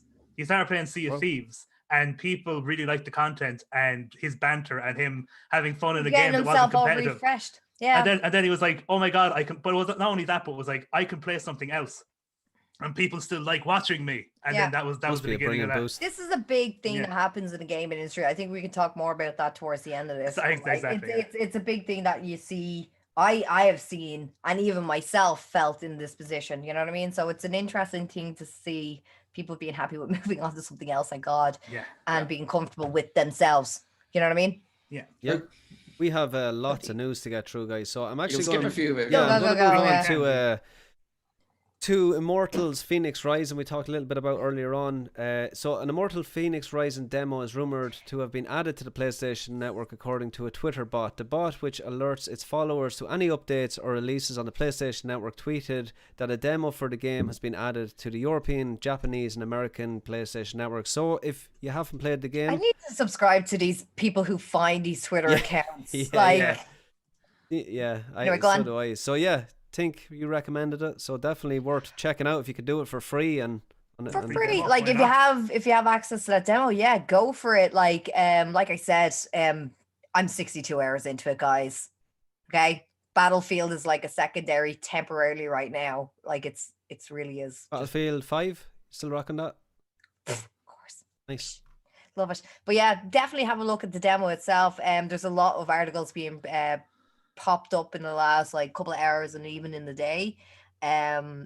Even on what's this from the Gamer as well, is talking about the Immortals Phoenix Rising Stadia demo available now via click to play. So even on Stadia, they're inviting Only you to have someone a look. owns Stadia to be grand. So if push comes to shove and you don't have any mad consoles and you want to give it a go, jump on to Stadia for Google. You don't need a membership to access that demo apparently. They even have a hyperlink and all that crack. So if anyone wants to check it out, go on. Nice. So yeah, I'll pop in the article into the chat, and if you want to have a go with it, do. I recommend it, guys. And if you have complaints, tough, you know. The next piece of news, I'm kind of sick of talking about this guy, and I think the whole world is. But Donald Trump has been indefinitely banned from Twitch. Nobody cares. Moving on. Not really. Yeah. Moving on to something more interesting. We have Hitman 3 trailer. This one's I've a big lost my one. boyfriend to it. Nice. Just like a real hitman, you know, he's gone. Yeah, I haven't been cuddled in 24 hours. Do you remember the last time we talked about Hitman and who was on the show? Oh my God, who were we talking to then? God, it was a year ago, and it was our lad. John Romero. It was. Yeah, it was definitely him. I was trying to think if anyone else was there. It was definitely him because we were talking about his Dyson. Yeah. His hairdryer. Yeah. And his trousers. And his trousers. That man's From always Wish. he is like always majestically dressed. Yeah. Like you will he's a never, like, legend. honest to God, like people too. look at this man as like he is the, like, I love him because he's And like the the hair. godfather of The hair. FPS. Oh my goodness, the hair. The The hero. hair, that's exactly. It's the Dyson. He goes, listen, you need to get yourself a Dyson hair dryer. And I'm like, Friend of the show. He is. Friends of the show. He's honest to God friends of the show, and that's the real thing about him. He's a producer. Okay. I love him. He's actually in the background. Yeah. He's in the background now, directing us. So he actually talked about Hitman being one of his favorite games because of the game design. And I mean, when John Romero talks about game design and enjoying a game like Hitman, you have to appreciate it. I love Hitman. I think Blood Money is one of my favorite games I think of all time. I remember playing that to death, trying to get the Silent Assassin. Even when the first time it came out, Ronan. Do you remember? First Hitman, The first Hitman, it was different. It was all about different. And I know when you look at it now, you're like, oh, it wasn't as like, they've obviously added. But like what it was for the time, it was so unique. It was so cool. It was just literally, you are a hitman. You have a target. There's several ways you can kill him, get him. It's just... He was talking about like ways to try and break the game, like do stuff that was just wild and just crazy, like climbing the sides of buildings when you couldn't even, climb in the game. He was talking about some weird stuff like, and this one, Hitman, 1, 2, and 3 came out, and I feel like they continue to release these games. I'm not sure, the sales are obviously good, but they've got that cult following that seem to keep the game alive, and I'm happy that we have a third game. The reboot 1 and 2 are some of the best games that have come out in the last decade. What was that? What was legitimately that special mission that they brought Sean Bean in? Sean Bean. That was genius. Hitman 2. Yeah, that is kill Sean Bean. It's a joke because Sean Bean dies and everything. It's great. Oh yeah, because it was like I think it was around the time people taking the piss out of the golden eye stuff as well. Yeah. Oh man, good times. But, no, Hitman, like the way they've done it, and again, they screwed up with Hitman 1. But when I say Hitman 1, I mean the reboots. Reboots, episodic thing. Yeah, the episodic thing was really stupid. And then they eventually I didn't actually get it because it was episodic, and it's weird for me not to get a Hitman game. I bought it when they were all, because I knew eventually all the episodes would be out, so I was waiting. And they're all fantastic. And then Hitman 2, not only did you get Hitman 2, you got Hitman 1, all the levels in one big package. Brilliant. So it's like perfect. And the same thing is happening with Hitman 3. But the fact that the levels are so big, so unique, there's so many ways of doing it. And then you have other contracts. So it's like, there's other there's like you kill him with a rubber duck. That's one of your things you need to do now. Drown him in a bath. I don't know why I'm fixated on baths for some reason, but killing him with a rubber duck is an interesting way, I suppose. Like challenge accepted. You know what I mean? Like But rubber ducky. But not only that, then they have the fact that there's also the people-made contracts where they will literally just pick an NPC on the map. Someone, like, they make it themselves online, and they go, "I want you to kill that guy dressed as a knight with a salmon." And then you could try and do that contract and see if you can get away with it. And there's so much replayability. The levels are massive, and I hear this might be the best one, and I'm very excited. You're about to play it, John, are you? Let's have a look at the trailer, guys. Go for it.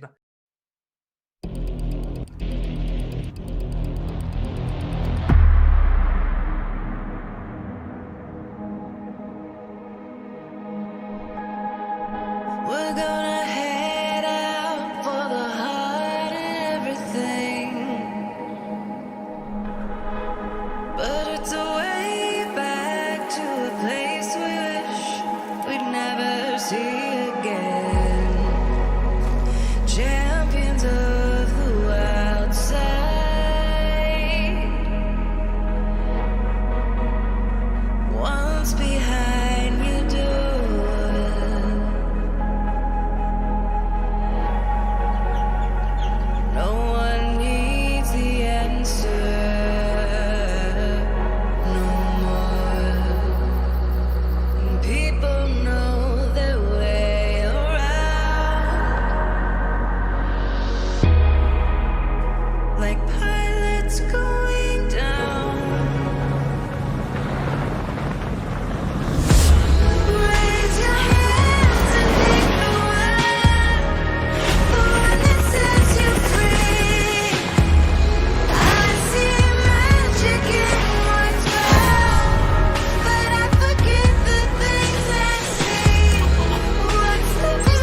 looks awesome. John, you've bought the game, yeah? I have bought the game, but I bought it on PC, which didn't have a pre-download for some reason. You could pre-download it on Xbox and PS5, but it only finished downloading, would say, a few hours before this podcast because my internet sucks. And I bought it on PC so I can stream it, and I'm not streaming it till tomorrow, so I don't actually get to play it until I freaking stream it tomorrow. So I'm looking forward to it immensely. Yeah, bet you are. We're gonna lose you, John. We're gonna lose you. You won't see me again. I'm in this situation right now. You know, you go to bed on your own. Blink twice if you need help. You're like, what are you doing? It's 2:30. I've been killing people with rubber duckies. You know, it's.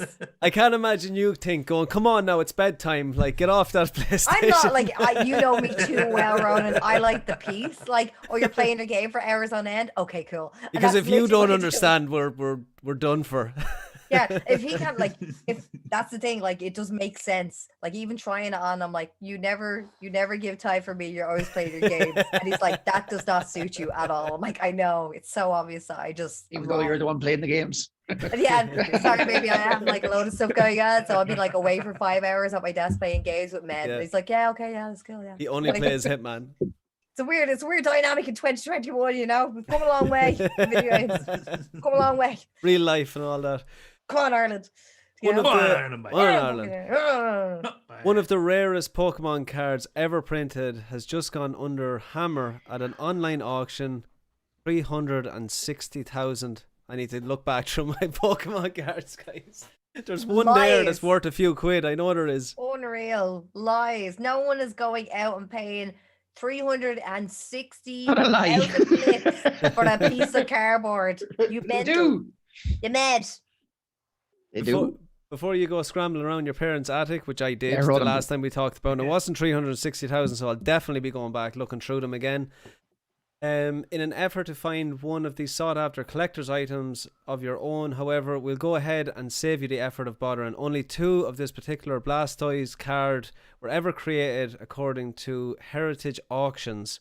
The version recently sold is the only one accounted for, meaning the second one has either long since been lost, destroyed, or enshrined in a private collection somewhere never to be seen again. I know it's in Paddy's basement somewhere.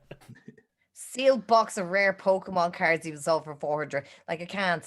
I fucking can't. Crazy. I reckon it's going to keep going up as well. Yeah, it's a massive trend as well at the moment on Twitch.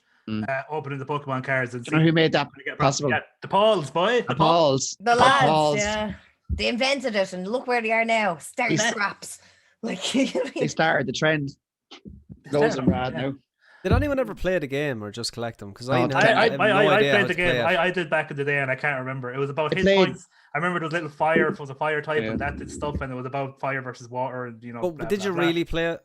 Did you I did really for- know the rules? No, I did. We used to play it in school. Like, this was perfect. What was it? 1999. I was like 10. Nah, what a year! I What a year! I had a freaking tin container of them, and we used to actually play them in primary school. No, Bring back honestly, Pogs. I have like several Bring tins. I back took a Pogs. picture for Pogs were unbelievable as well. But I have a couple of tins in the attic, and the last time we did, tins. yeah, no, I do. Like, it's my son basically was handed these boxes. I was like, there's an expensive one here somewhere. There's a retirement party and in I there had them somewhere. all spread out across the table as Paddy, come on, which one? None of them. It's like, damn But, like, the it. thing is, like, even people are going mental for even Animal Crossing cards. How about that? Yeah. I just There's love like it. there's a mad like people modding little NFC cards or whatever they're called for the, you know, the mapping of the character that you want and sell them on Wish and stuff. Yeah. It's mental trading out there. What you have to figure out is what is popular now, but what's going to be even more rare when it's in like 20 years. I'll That's give what you an need to figure out. example. This is what I'm doing. I probably have it in the other desk, but literally bought Cooking Mama Cookstar. This is one example of why I do the same thing. So there was a story going around about Cooking Mama Cookstar for the Switch, right? That no one really heard of being launched, but a lot of people pre-ordered it, and then all of a sudden it got cancelled out of nowhere. Oh. And there was discussion that like the guys from Planet, or even the guys from Ravenscourt, or even some of these other publishers all had their names on it, but nobody would kind of like touch the subject. Then another thing was saying like there was a conspiracy about data mining, that if you're playing this game, it'll turn your console into like some kind of data miner, all this other stuff. Basically, the thing got pulled from the eShop. Never got sold, apparently. Yeah. And people claimed it all over the article saying you couldn't get your hands on the game. So I went on to the local Dutch store, found it, and I was like, okay, Nice. there you go. And then I look on eBay and people are like selling it for like whatever. But if you can find a PlayStation 4 version, which is the rarest one, hold on to that for a couple of years, guarantee. I have one. It's called the retirement box. Yeah, it doesn't look like a game I would have picked up by accident. No, but it's a Definitely weird, one of them games. There's like a weird PlayStation story. game that's like a horse game, and it's one of the rarest games in the world, and it's just a child's game, and the reason it's Oh, rare no, is because yeah. nobody kept it. It's just one of them. if you Nobody have it- wants it. Dumped. You know what I mean? Herbie's Dream Horse. Yeah, that's it, and it's one of the rarest Is games it? in the world. Something like that. Wow. Yeah, It's yeah. honestly something like that. It's, I have like the new All Stars one for the Switch that they released, and then they had like only a limited time of amount that they sent out. Obviously, they reprinted more. I have 2 copies of it for some strange reason. I don't know why, but I It's have like one the, sealed, and I'm if you just have- going to keep it just in case, because even the older one of All Stars for the SNES is worth a few blips now. Yeah, they're all. If you get Pokemon games that are Game Boy games, even in original boxes and stuff like that, they're a couple of $100. Like it's Yeah. ridiculous, ridiculous Yeah. money.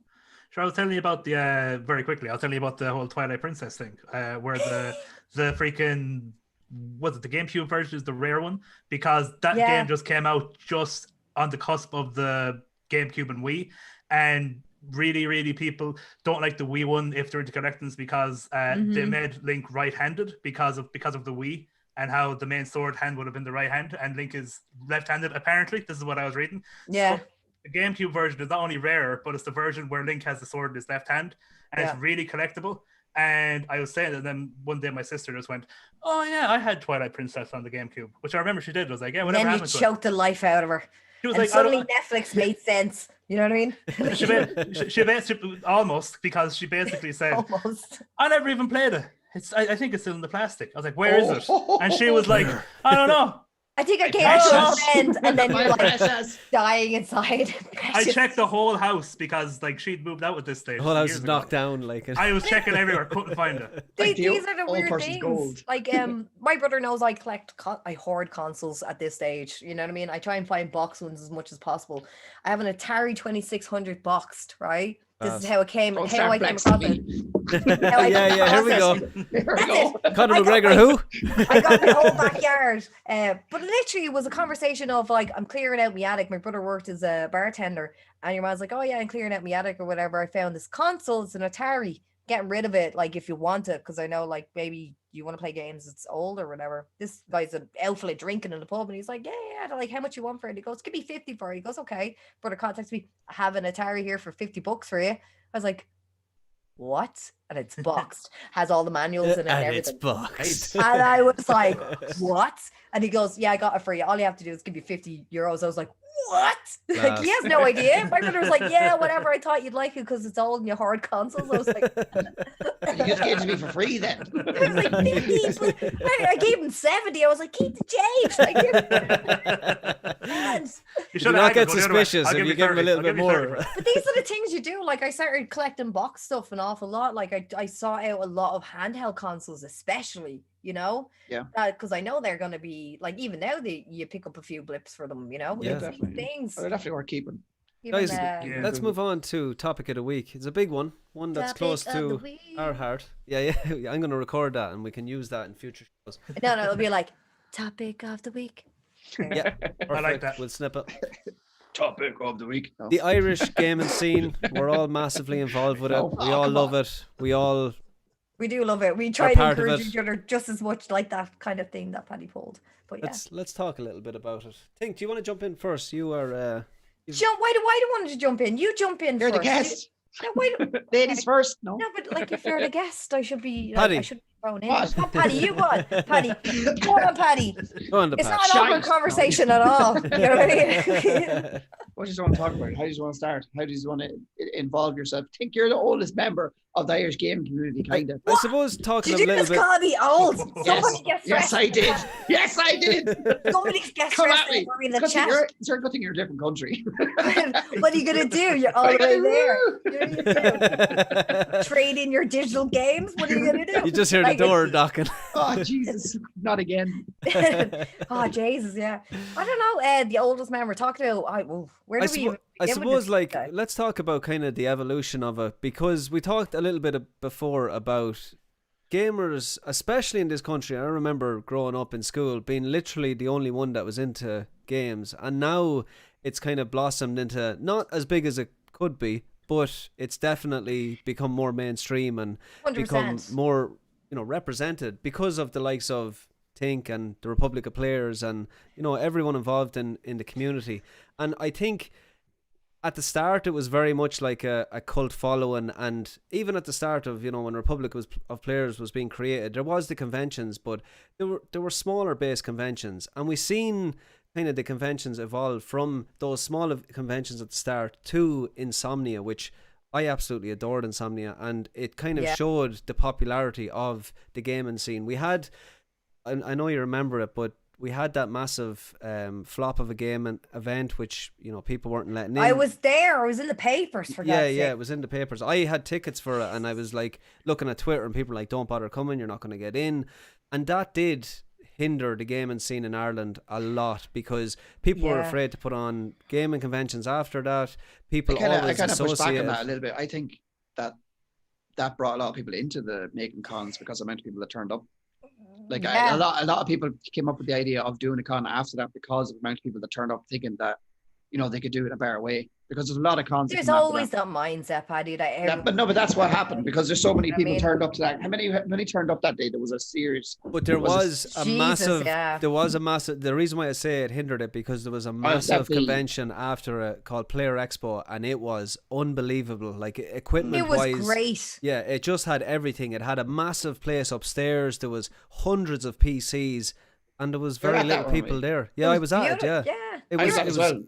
It was really, really cool. Your stuff as well, and I think it was just before we started. I remember actually Nish is there as well. He was there that day as well. No, but it's good. And I agree that, but we have a long way to go. A long way to go. I think we need to kind of push forward, and definitely the esports scene needs to be pushed forward, because I think we have.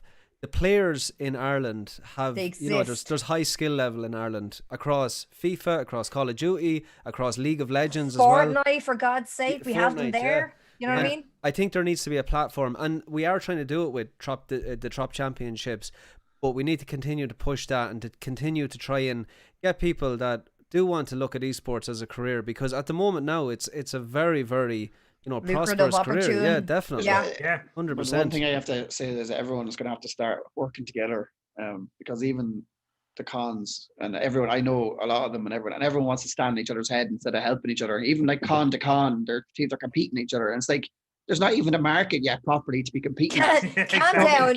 Calm down and let a market develop first, and then come at it then a different way, because yourself, we all know them personally. Look at EGX and Zambia. Great examples of two different conventions. One is more targeted towards the adults, EGX, and Zambia has obviously really targeted to the younger crowd, but also has a pub night for the adults. So everyone acknowledges their own way. Do you know what I mean? But I agree. Totally agree. It's more about, because I think there's plenty of market for everybody, especially since it's such in its infancy, because it's not even really began yet. Like Insomnia was big and all, but it's nowhere near as big as it could be, or it's nowhere as big as a gaming con could be in a few years, which is going to take time, and we're going to take effort to get there.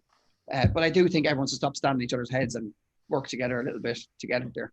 Yeah. Stop worrying about the money we all have to worry about the money, but you know what I mean? Worry about the future, 5-10 year plan. I'd also love to see esports teams being developed within colleges. You go to college and you do your degree, but you also, if you're good enough to be in an esports team, that you're playing for, and I'm sure they are there. I'm sure they are Limerick. there. Yeah, no, and I know they're there, but they're not on a level like a national level where this is the national league and UCD are going to be against GMIT.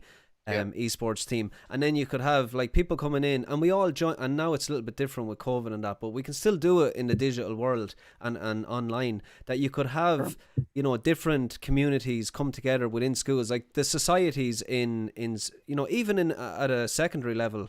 You could do secondary level and then on to college, and if you're good enough in secondary school, you know, at esports, then you go on to college and you have your thing with scouting these athletes. Yeah. You know what I mean? And it's not like they're not doing that in the US. I don't see why, and in the UK they're doing it in the UK as well. So I don't see why. I don't know why it hasn't dripped over haven't here. picked it up here yet. Yeah, I'm not sure. It is a Ireland's strange very one. behind nearly in everything. If you go looking, if you go looking at trends or you go looking at anything to do, it's very hard to even get that, or very hard to get anything, because Ireland is always like put in with the UK a lot of the time with everything, you know, and that's a problem too. Like a lot of esports competitors have to move out of this country to make a living, whether it's England or America. No, it goes down to our population density as well. Like we don't have that many people here compared to the UK or Germany or, you know. So like just something that kind of popped into my head. Sport in Ireland, you know, is mostly kind of overrun or ran by GAA and Gaelic sports.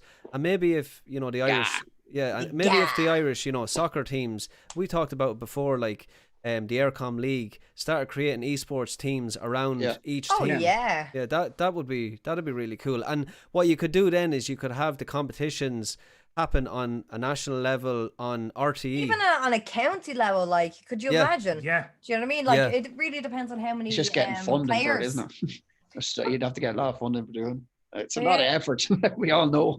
It's true. Effort to set it up. If they can hold a flag Hole every year, they can hold a gaming flag Hole. Gaming flag. And that's the thing. We're at a stage where parents, like, you know, older than us, are kind of, they wouldn't see it as a lucrative opportunity for their young, you know, son or daughter.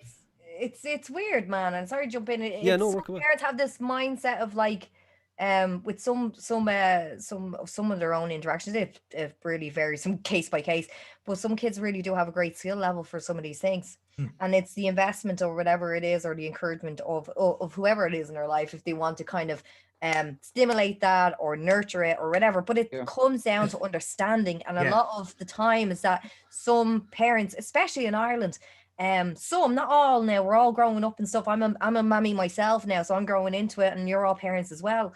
The mindset of some generations are just kind of like, we don't really value understand it as well to a degree, because or whatever, you know. But even like any very rarely I'd have a conversation with my mother about gaming, and like she'd be like the older generation, and like to her gaming is Super Mario. Like legitimately, like she is like, oh, it's video games. That's when you jump on the things. That's how she interprets it. Yeah. And then you try and explain, well, look, there's actually games out there that are actually mainly story based, and that there's games out there that are actually like competitive sports. She's like, oh yeah, no, it's you jump on the thing and the thing falls down. Like it's like video games for her are like one specific thing. It's like the stereotypical view of what a video game is. Like if a TV show is showing a video game, they show a thing. It's almost like a child's program. Do you know what I mean? Exactly. But that's what you were saying as well about the encouragement they have to get. It reminds me, not gaming related, but very relevant, is there was a story in America of this little girl. I can't think, but I heard the story, and she basically, she was always fidgeting in school. She was always moving. She was always, and they were like, they took box and everything, you know what I mean? Like they took her to a psychologist, and they were like, she's just not listening to school. She's not blah blah blah. And he observed her for a day or two, and he went, "There's nothing wrong with your daughter. Your daughter is a dancer." And they were like, "What? She's a dancer." Now I know she's a dancer. And then they actually put her into school to be a dancer, and it was her interview. She was like one of the famous, like really famous Broadway musical dancers. Yeah, do you know what I mean? It's just like it. The parents just didn't understand. They just thought there was something wrong with her, whereas someone actually knew what she was good at and put her on the right path. And you're saying that gamers could be dancers. Exactly. That's the point. That's what I'm saying. Beat Saber is a clear example. Dance Revolution. Exactly. Right? I do agree. I do agree that it is, especially the older generation was looked on as a waste of time. And it's only kind of coming to the surface now that it's not really a waste of time. Well, like, and then but again, I think the opportunity has to be shown that it is there. You know, there has to be these competitions where you do see 75,000 prize pool, and you know, and then parents, you know, they start to kind of. I'm talking about parents a lot, but I think the opportunity has to be there and the choice has to be there for the I kid. do to go. understand it from the parents' point of view. Yeah. So, like, there's a good example there of Lol Boone, who was actually in the Fortnite World Cup. Oh yeah, shout But out he to was him. actually made stop streaming. He was made for his leaving cert, and he's dead. Their parents are dead, right? Yeah. Because you don't know what's coming in the future, and he needs that base to This bounce is off. forecasting, right? It's all about forecasting. We don't know how quickly it changes. Like, Yeah. It has changed Like, like couple of already. months ago, before even Cyberpunk was even released, I remember hearing PewDiePie going like, "That game's gonna die." Right, it's only going to be over whatever, and then it's going to die. People are going to be fed up with it, and then we have this. But obviously, it wasn't that It's much, every game. you know, To be Dam's fair. prediction. But still, it was kind of like the environment can change very quickly. You know what I mean? There could be a new fad that comes in. It really depends on what kind of level of a gamer or content creator you are, and like some of the stuff I even talked to you guys offline about. You know what I mean? So True. it's an ever changing landscape. Moving, developing. But I that's think trends. you made a good point there that there's not just like we've talked a lot about esports, but there is, you know, the content creation side. There's now casting is a big career, not in this country, but when, you know, in countries that esport is big. Then there's, you know, there's other sides, presenters, there's even careers in game development. Like, and what I will say, in this country, we are actually a really prosperous country when it comes to developers coming into this country. We've John Romero with Romero Games, we've EA, you know, up the road from him, we've Riot Games in Dublin, Activision are here. So there is a career path there for the development side, but I think we do need to look Tax at more loopholes. there you go. Yeah, that's it. Come on, Ireland! Yeah. Go on, Ireland! Go on, Ireland! Come on, Ireland! Got them now. They're here. So I do look. It's definitely evolving in the right direction. It's just it's going to take time, and It's going to take a lot of time. And also, like, we kind of lightly glossed over it slightly, but like content creation and streaming, that also gets us so much into the public eye, because now so many more and more people are watching people stream. Again, to bring it back to the conversation I was having earlier about how I had friends who never really play games too much now because the easy accessibility of Among Us we play every weekend. That's kind of getting into games a bit. Funnily enough, one lad like who's like that asked me a question. He was like, "Yeah, it's another good game we could get now. I think it's a brand new game. I've heard it's very popular. It's called Rust." I was like, dude, that game's been out for like a decade or whatever. Like, this game's been out for like 8 years. Yeah. But so they're learning about new games. Like, for him, that was a brand new game because he saw people playing it. I was like, dude, that game is years old. Trending. Trending, exactly. But like stuff like that, it'll bring it into consciousness, and it should be another soundbite. Trending. Trending. That's it. Just send me all of those, will you? As a It'll cost you. Oh Lord! I'll send you this snowball microphone. Sold. Trying times, lads. Come on, Ireland. Come on, Ireland. Another soundbite. I suppose we could also think about it in a sense, like, you don't really have to drop out. Maybe to be competitive, you do, but like, think of all the stuff you were made do. Like, again, I don't want to keep bringing it back to the flag hill, but I'm going to. The fact that I had to do that every single. Giving that community a run for their money, John. You know what I mean? Like... from the ages of 5 to like 17, I went to like pretty much like music classes nearly every night, and I competed in flag hills every single year. Yeah. Imagine like that kind of, imagine your hobby was actually that your parents understood that you wanted to be an esports player rather than a freaking tin whistleist. They're out there. Like there's there is you know him, Jimmy, that plays Fortnite. He's a young fella that's on Facebook gaming. His man dad helped him out with social media, all that stuff. That like they see his potential. He's a very good gamer for such a young age as well. And he's polite as well, Mitch, may I add. Stereotyping young kids, shouting all over the place with Fortnite. Shame on you. Jimmy's great. I only did it the once. Stick with it. Stick it out, little. But yeah, better than me in a fortnight. You're perfect. You're perfect. Yeah. But like they got so much better reactions.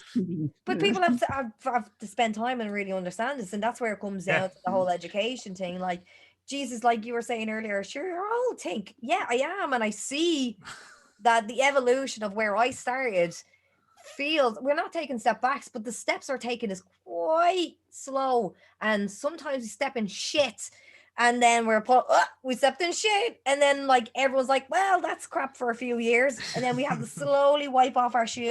What I and can't take another understand is step forward. why is it not so as socially accepted as sit and stare at a TV all day? Because like, Yeah, I no think one it gives- is though. boggles my I mind. Is it honestly though? think it is. you Yeah, think so? I think I don't know. definitely even COVID has helped that as much as 100%. COVID's been a piece of crap. You know, it has helped people game. Like I It's when you're was in playing a games, you're classroom doing and something. Yeah. an online class, and then there's people that like John, you know, people that haven't game before jumping on Among Us and Yeah. not even thinking that it's a video game, just thinking it's a social, you know, interaction and Which it is. that's, Which it is, yeah. exactly. Exactly. It's both. Especially among Social us. experiment. It's not a case of what you They're playing they're that Among Us. trying Like to everybody decide who's knows what gonna be- Among Us Yeah. is. Yeah. Well, we'll see. Sorry, Paddy, work away. No, go on. I was actually just gonna say we're gonna play some Among Us during the weekend or something, maybe, or maybe Oh, definitely. during the week. No, I'd be up for that, Paddy. I've never played it. But what was it's great. Crack. What was It's well, crack. what I was going to say was that I can't remember actually. So great ball. That You know must what be happens? that must be People the most don't forget- intense thing you've ever thought about. I'll remember it in a second. On the edge of the seat. Go on the bus. That's Go on the it. bus. No, there you go. But like as I was saying earlier about the whole like it's like yeah, Jesus, I've been doing this nearly 7 years. Think about that. I'm showing my age, but it's crazy to watch the slow progression of trying to ease Ireland into conventions. Now conventions in Ireland are more targeted towards younger audience, like so a lot of like say our age, or obviously like if you have kids or bringing your kids or whatever, and you see some of the parents there getting really on board. You see the gamer parents there, you know, Yeah. like they exist. But there's also there's a gap missing where we're missing these young think, fellas from 16 up to into their 20s. I honestly do think it's though Yeah. it's the That's what infancy. I'm missing. Like, it's- where's that group of gamers? I know you're out there, lads. It's okay. we're all cool. Like, just come out and play. It's come on. really weird. And even that, like, think of it this way: when I started live streaming, I'm 34 now, right? So I started live streaming like 27 at this point, right, give or take. And even 27, I felt like, oh, I feel a bit on the end of this. Like, I feel a bit old. Like, I should have been doing this when I was 19. Obviously, technology was not there. So Exactly. sorry, my gray hairs are showing. Clutching my pearls in shock. But like, it's this kind of I've always seen it. I was missing that gap of my generation, so to speak, to be around or to go to these conventions and trying to figure it out. Like I remember Player One Gaming. I don't even know if they're still around over No. this whole COVID stuff. No. It's No, so sad. he's closed down, but he's Closed gone on up. to bigger and brighter things. Better things, yeah. Like, so at least there's that. He's working with 2K now. I remember when I first started and he just opened up a shop, and then he decided to do like a competition for people to play FIFA, and it was my first time shoutcasting. I had no idea what I was doing, Yeah. right? But it was those opportunities, and I could see the slow interest that like, is this okay? And it's kind of Yeah. like that kind of mentality. It's weird. Funny you bring that up. Um, Shane always actually spoke very highly of you because of that. Like you always showed the support. So yeah, he always Yeah, but spoke we very highly need of we you. all need to be there for each other. I believe in what Shane Oh, yeah. does, Yeah, because so do like, I. I wanted more than GameStop in my life for Yeah. choices. And I wanted like I was happy to be Called it digital market. marketing now. Look at you killing the mood. But you know what I mean? Like it was what I that do. kind of interest. And that's and sure you know my mindset. I've been shouting this all around the room. Like at the end of the day, like we're gonna be fucking nowhere. And I do apologize for that one F if we don't work together when it comes to this, because it really does depend on us together. I You do know what I think mean? that the reason a lot the cons aren't as full as they should be is marketing, and it's their infancy of these new things, new brands, and everyone coming out of the woodwork. Like, it takes a long time to build something up to a big thing. Like it's what's the other one? Sure, Not Insomnia. What's the other one called? EGX. No, No, Stuart's that's other one. Gamerfest. Gamerfest. Like Gamerfest is done it where he's built up, he's getting bigger and bigger and bigger, and then Insomnia, whatever. Like that's the way you do it. But it's still going to take another 10 years to get to a massive European RDS. RDS full to the brim, full because brim. it's going to take time to build that brand. You know, it Yeah. doesn't just, which a lot of people have made that mistake. I've made it myself with other things where you just think it's going to happen, and it doesn't. Mm. Never happens overnight. It's going to take time, and I do think it's going to get there as long as it's kept on a good base where people do it right and not mess it up. Yeah, which can be done too. And like we've mentioned before, we've seen the shit storm. I've seen it on the inside, which is even scarier, which I'm not going to even get into that, because I remember there was a wonderful convention that we're all waiting for, and it was going to be a week long and all this other stuff, And Bullshit. yeah, and it never happened. I'm sorry, but it's like it never it's just the happened. stupidest thing I've ever heard of. And I remember just watching it from the inside, and I was just like It's heartbroken. great to have dreams. I don't mind, like, honestly. But yeah, Honestly, it's great. I love it. We're going for it, grabbing it, but you have to be a realist as well and, be and think realistic. about what's 100%. possible. Yeah, like What's you possible, have to, especially when you're playing with other people's money. Do you know what I mean? That's another thing as well. You have to it's the same as us turning around here now and saying, you know what, we're going to put on a week event and everyone's going to come. No, they're not. no, they're like, Yeah. but it's this thing is that like if it worked before, it's got to work again, right? Like, and this is the thing that, like I said, you fucking They fall into that trap Doing too, this where you think it's years, like, if man. I put it on, they will come. It's like, no, they but won't. that doesn't quite work like that. But like No, it doesn't. we said, the GamerCon situation, man, I was on the PR list. I was upstairs, and I remember one of the lads from the All-Cast turned around to me, goes, "You will not believe what Twitter is like, and look outside." And I was like, "Can't." I'd love to know how much money they put into the marketing of that event, because It was. I'll never forget the rain. I'll never forget the arguments. I remember people getting stopped from going up the escalator because apparently it was a health risk that the thing could I think it was the collapse. disabled people sitting outside who really put it over the edge. It's like, yeah, that's It taking was pictures of that and really- videos of that. It's just, Yeah. you're Wow. It was. done, like. I remember running out and getting a cable because I think I broke a cable or something like that. I forgot, for the life of me, I couldn't buy one inside. But I remember going out, and this whole queue was wrapped around. And this is not a small building, kids. This is a huge ass building wrapped all the way around, all the way down. It was just, that was heartbreaking too. Just being there and thinking like that guy just blew everyone's chances up who are a content creator that wants to make it in Ireland. Yeah, And yeah, that was I like totally agree. years ago, and I was even thinking to myself, But I like, think that's, and that's, a capitalist Oh. that just wanted look at you to doing make it. a. Look at him. Yeah, look at Everyone this knows guy. your room now. Did it fall over? Is that the wardrobes? Your makeshift place. Jesus. But yeah, like we need people creating these cons that are passionate about the gaming scene, that know what's going on, and Yeah, they're coming. I think exactly, Yeah, Pen. coming soon. But Right yeah, here. like Give me my cape. I go to every convention, but I didn't go to GamerCon because of what I seen on Twitter. Yeah, and I don't blame you. And it was 2 days of that. Yeah, Imagine. it was a mess. Imagine, right? Because it wasn't just the Saturday, it was the Sunday as well. You know what I mean? It was just You had to wake up and do it it all was again. honest. Like there's a picture, and I'll have to share it with people, but I think it's on Instagram. A picture of me and Roger in my car, literally with the title coming back from GamerCon, and both was like this. Yeah. Like it was just a fucking shit show. I'm sorry for swearing, but like Yeah.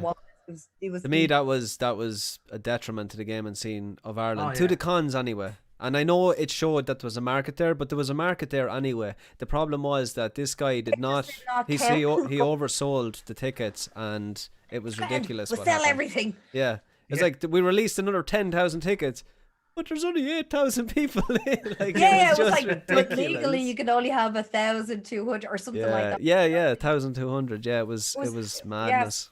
So It was even just that- greed at the end of the day. Yeah, it was. And we've been slowly building back, and I think we've gone in He's the right still direction. Paddy's gone, is he? Yeah, Maybe. Oh, he's still there. but not forgotten. Hammer's gone dead. Yeah, but look, that's Not forgotten. I think we're going in the right direction, and I think there's so Yeah. many different outlets in terms of, you can be a games developer now, and there's opportunity in Ireland. You can be a content creator, and there's opportunity here. I think the one that needs to really catch up is the esports scene, because the esports scene is a massive industry, especially for young people that they just love to game. Like a lot of you, and you probably know this thing, a lot of esports competitors, they won't be streamers.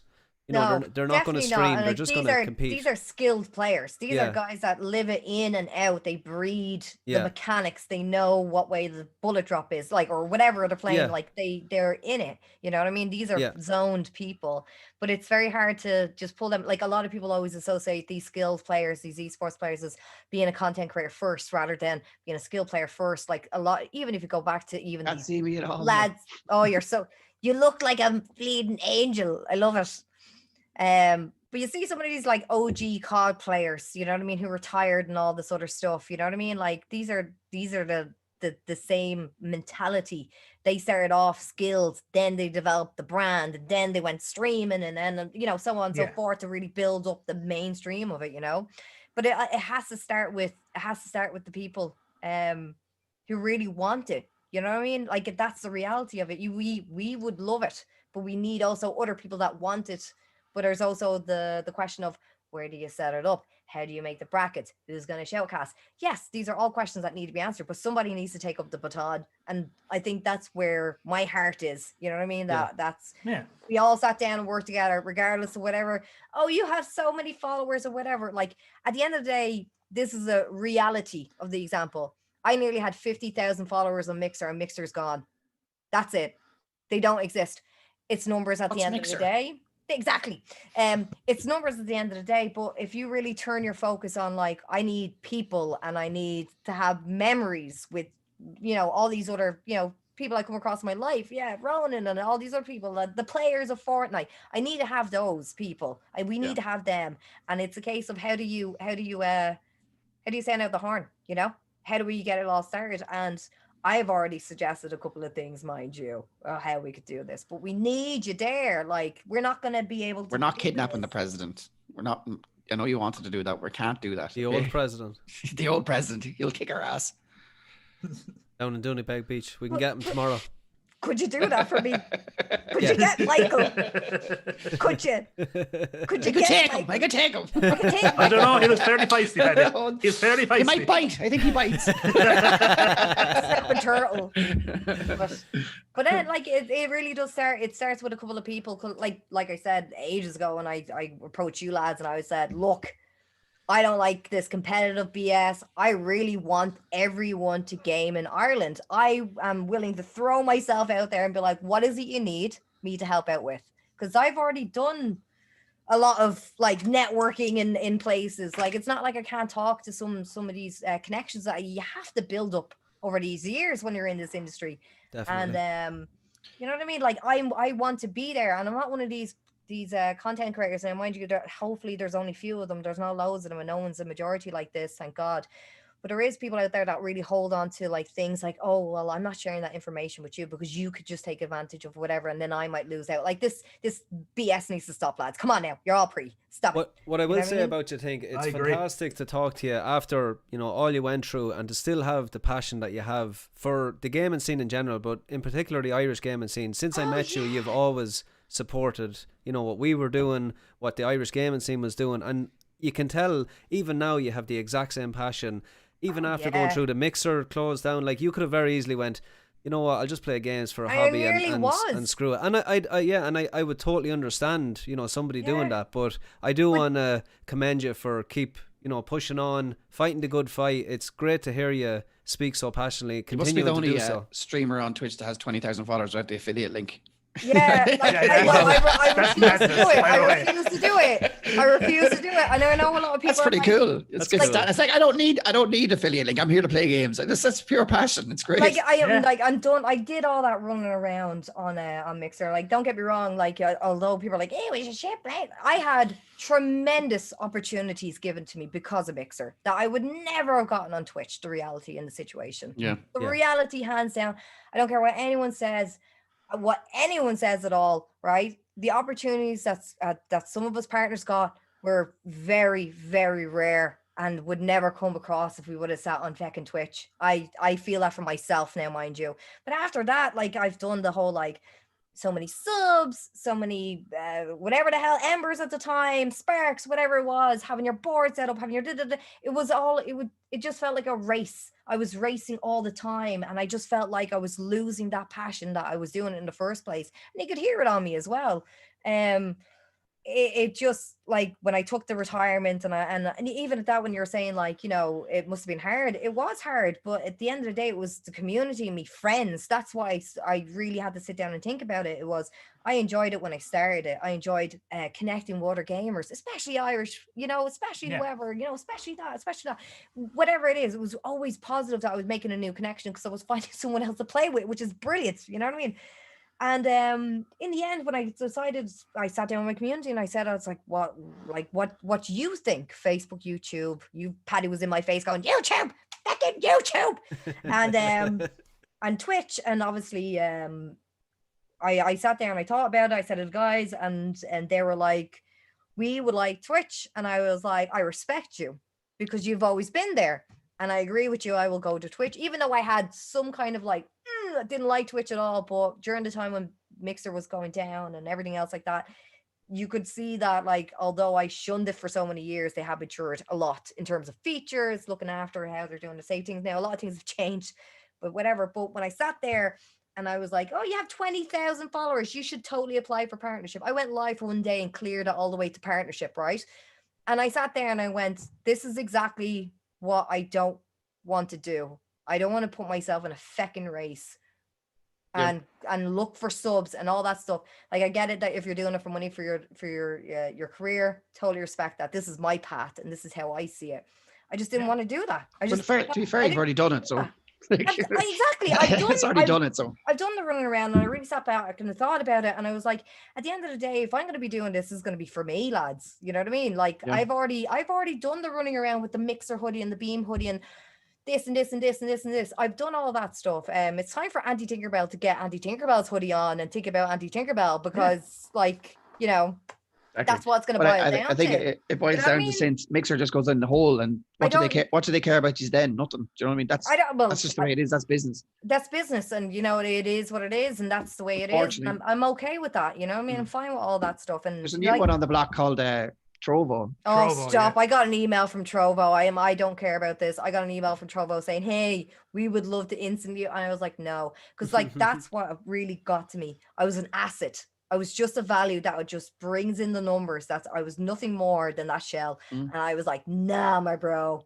That's what all the platforms are about, though, really. I don't think I'm going to look good with Instagram, that leash around my neck. I'm grand. I think I'll go around off the lead. It's cool. A couple of people are on Trovo. Brian cares.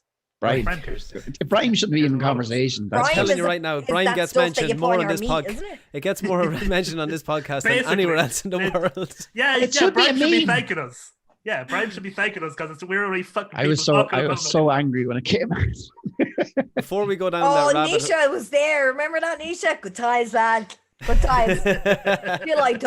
Till I die, man. Before we go down that rabbit hole, we're on the 2-hour mark, guys, and I think that is a great way to end it, talking about, you know, Tink's journey. And it's great to talk to somebody that plays video games for the love of video games after going through, you know, the massive journey. I'm not just talking about the downs, but also the highs of your career as well. Oh yeah. And you know, it's good to talk, you know, to hear you talk good about Mixer, you know, as well as the bad points and everything else. As Paddy said, it is a business at the end of the day, you know, and that was the decision that was made. But it is good to see you coming out the other end the way you are. You seem like you're very happy, and it's great to see that. It's great to see that. What I won out of the whole situation, like I said, some of the opportunities I've never thought I'd be there. You know, they sent me to an ESL event. I'm a pro player. I have a badge. I'm official. I only had to be there for 4 days. That's all they needed me for, and like that was a once in a lifetime thing. I don't think I'm ever going to be able. I can safely say that. Yeah, have you played against Ninja? I didn't think so. Like it's. You know what I mean? Like it's those opportunities, and I'm glad. Someone had Ninja on their name, but it wasn't just Ninja, so it probably wasn't him. It wasn't even the real Ninja. It probably wasn't him. And I think that's a good. It's a good way to end it, because what I would look back on, you know, after, you know, you come into the end and my thumbs are too sore to play video games, is the opportunity. Yeah, the toes. Yeah, is the opportunities that we've been given, even with the short time that we've been doing this. Like speaking to John Romero, speaking to you, you know, building this podcast. Like we're on our 84th episode now. We're all friends, you, me, and John. You know what I mean? It's great. Yeah, it's weird, but it's great. It is brilliant. Like, and seeing everyone at the conventions, it feels like family at this stage, and we can build this and we can grow this into something fantastic as we are doing. Family. Yeah. So I want to. I think we should leave it there, guys, because that was honestly that was an amazing show. I do want to say, you know, Paddy as well. You're pushing forward. You're trying to do everything you can to push the gaming scene forward. The Trop Championships are the home of esports in Ireland at the moment, and I think we should definitely get back to doing those again. Yeah, for sure. I love shouting watching Rocket League. It was unreal. Yeah, it was. Oh man, Rocket League is the best. Casting on Rocket League is no joke. Some night You can only do that like once a year. My throat was killing me. I was in the freaking chat for like all of that, and that was actually that was actually great atmosphere. I think that was one of the best ones because remember when like there was a guy called Salt or something. We're all using salt emoji. Oh, beautiful. Oh, it was really good. Yeah, and everybody that I know that have been involved with those that compete in those want them back again. Whether it's the F1, whether it's the FIFA. See, whether it's... I will have the baby first, and then we'll. Have well, there you weeks, go. And you know, life does get in the way. I know. Paddy, you take your paternity leave, if you will, right? 2 weeks, Paddy, and that's all you're getting. You know, you know what kids are like. You don't know if they're going to be good or they're going to be bad. It could come out and it could be the best child in the world. Paddy guarantees Monday because Battlefield's not going to play its feckin' self on Monday. So awesome. yeah. So Monday, Wednesday, and I think Friday or Saturday at this stage. But sure, just keep an eye on the Twitters and whatnot, you know. We keep that notification bar. Yeah. John Fogarty, where can the good folks? Yeah, the bell. I said bar. I don't know why. That's Brime. Sorry. It's getting late. That's a Brime thing. Notification bar. John Fogarty, where can the good folks find you? The good folks can find me at 2O for Gaming. That's TOOOLD for Gaming, all one word. You can find me for content on YouTube and on Twitch.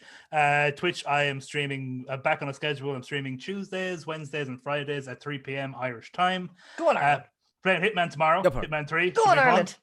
Go on, Ireland, mate. Ireland, the boo. And for my socials, you can find me on Twitter, Instagram, and Facebook. I'd say I'm 2O for Gaming on everything. Awesome, John. Paddy Toner, where can the good folks find you? Yeah. Anywhere you see the Republican players and anywhere you see buy and play, check out buy and play. Now we've got a Mario arcade machine sitting right here. I'll be playing it with my daughter until someone buys it off me. Literally. so enjoy it. Go and buy got to the point where I had to see it, man. You have to share it. Go find it, share it. Find it everywhere. Trop TV, everything. Hold on. Thanks, Tink, for joining us as usual. Oh, Jesus, thank you very much. It's always nice to have the lads, you know. The lads to chat to, you know. Only if you. Ronan, where can we find you? Put it. Yeah, Ronan. Actually, where do we find you besides the corner? Well, yeah. That's Ronan the corner. Get back in your corner, Ronan.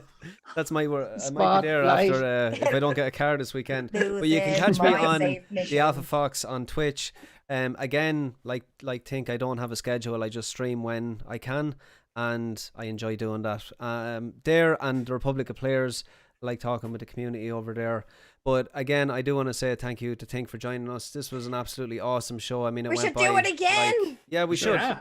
Put a poll in if you want to see my face again. Yeah, I'm sure it won't be the last time. Definitely, your knowledge is unmatched, so we do appreciate you on the show. Sure, I'm all right for a pair of legs. I'll do like. Yeah, make sure you insure them though. That's the only thing. That's the only thing. Exactly. I'm gonna have to look insuring me tums at this stage. It's getting scary in this world, there you guys. go. Retirement is coming up. Guys, thank you so much. This has been episode 84 of the Republic of Players